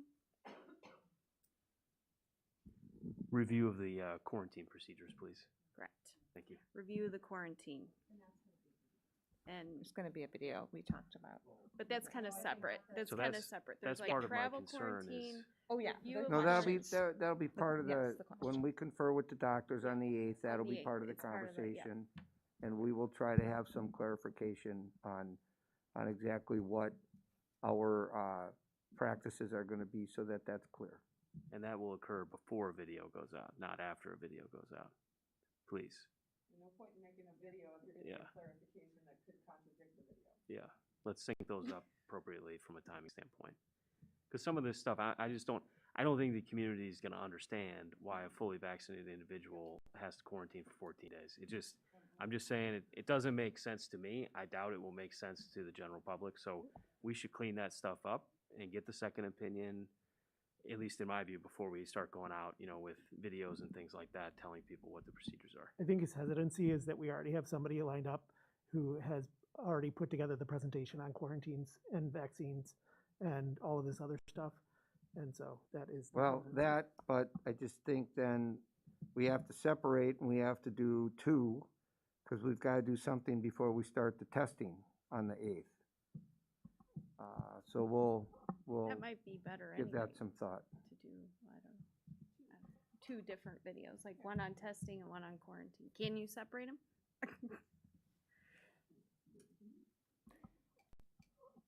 I think also, as Kevin knows clearly, that I would anticipate that between any video we make, whether it's now or in 6 weeks, in 3 more weeks, there might be more changes. So we're going to have to add changes along the way anyway, and we might have to add or subtract things. So but I do think going into this next section of, our spring plan, it would be nice to have that information for the community.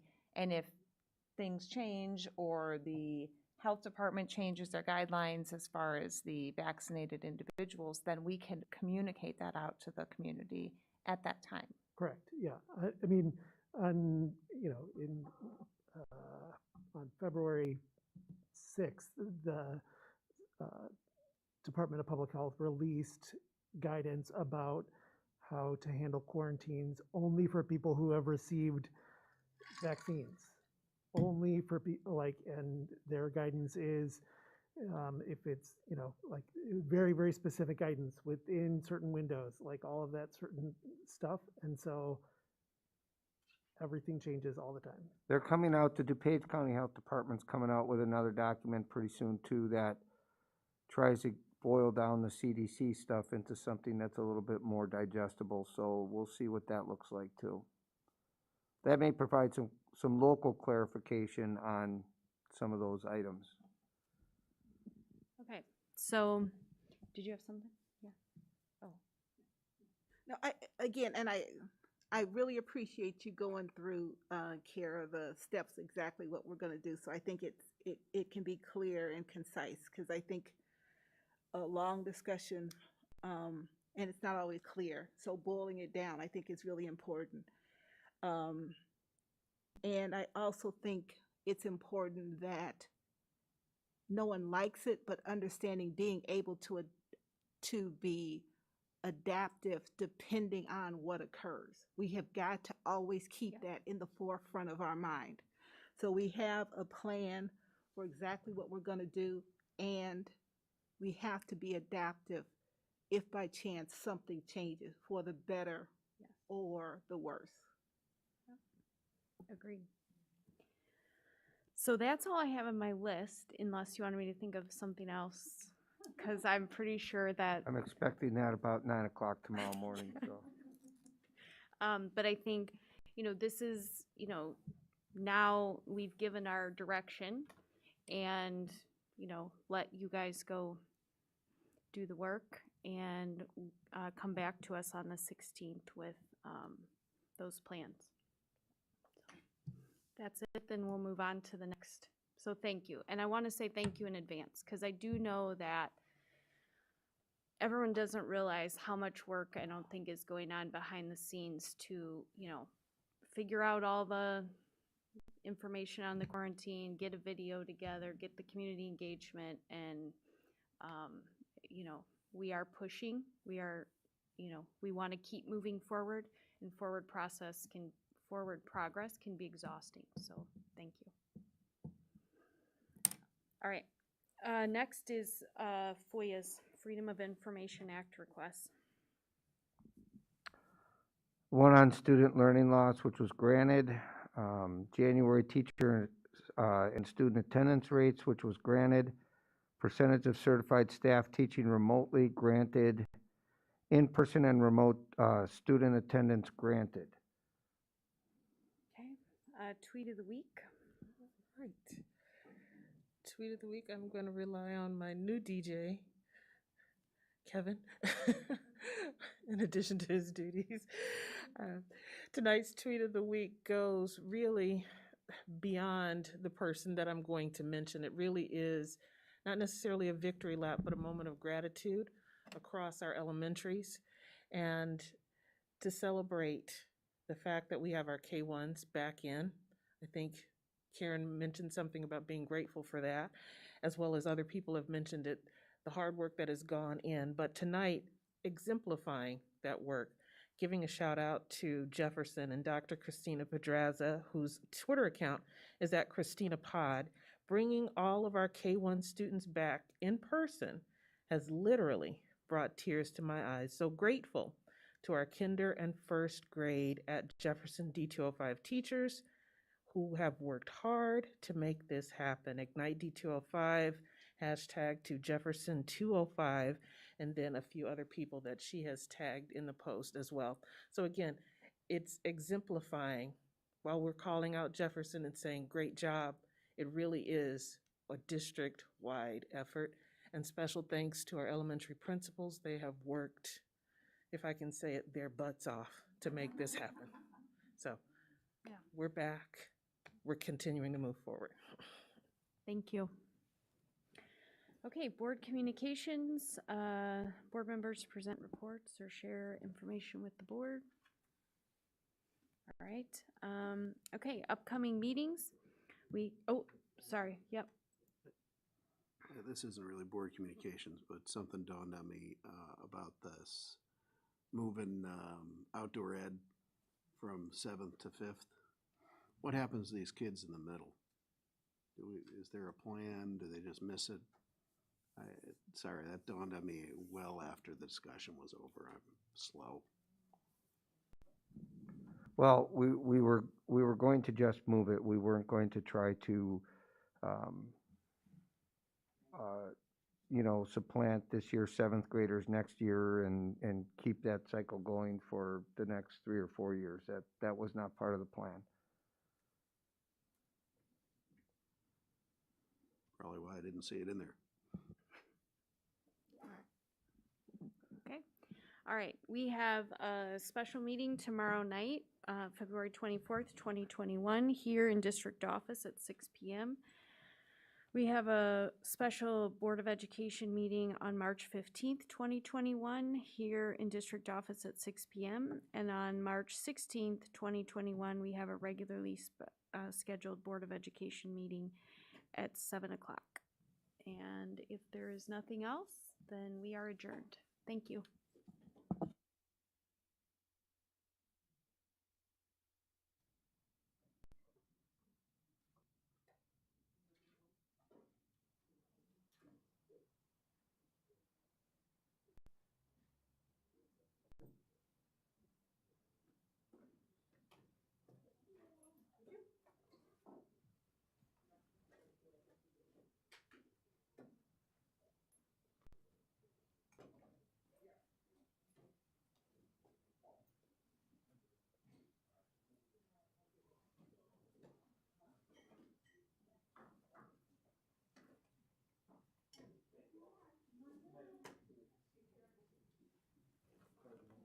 Have a good night.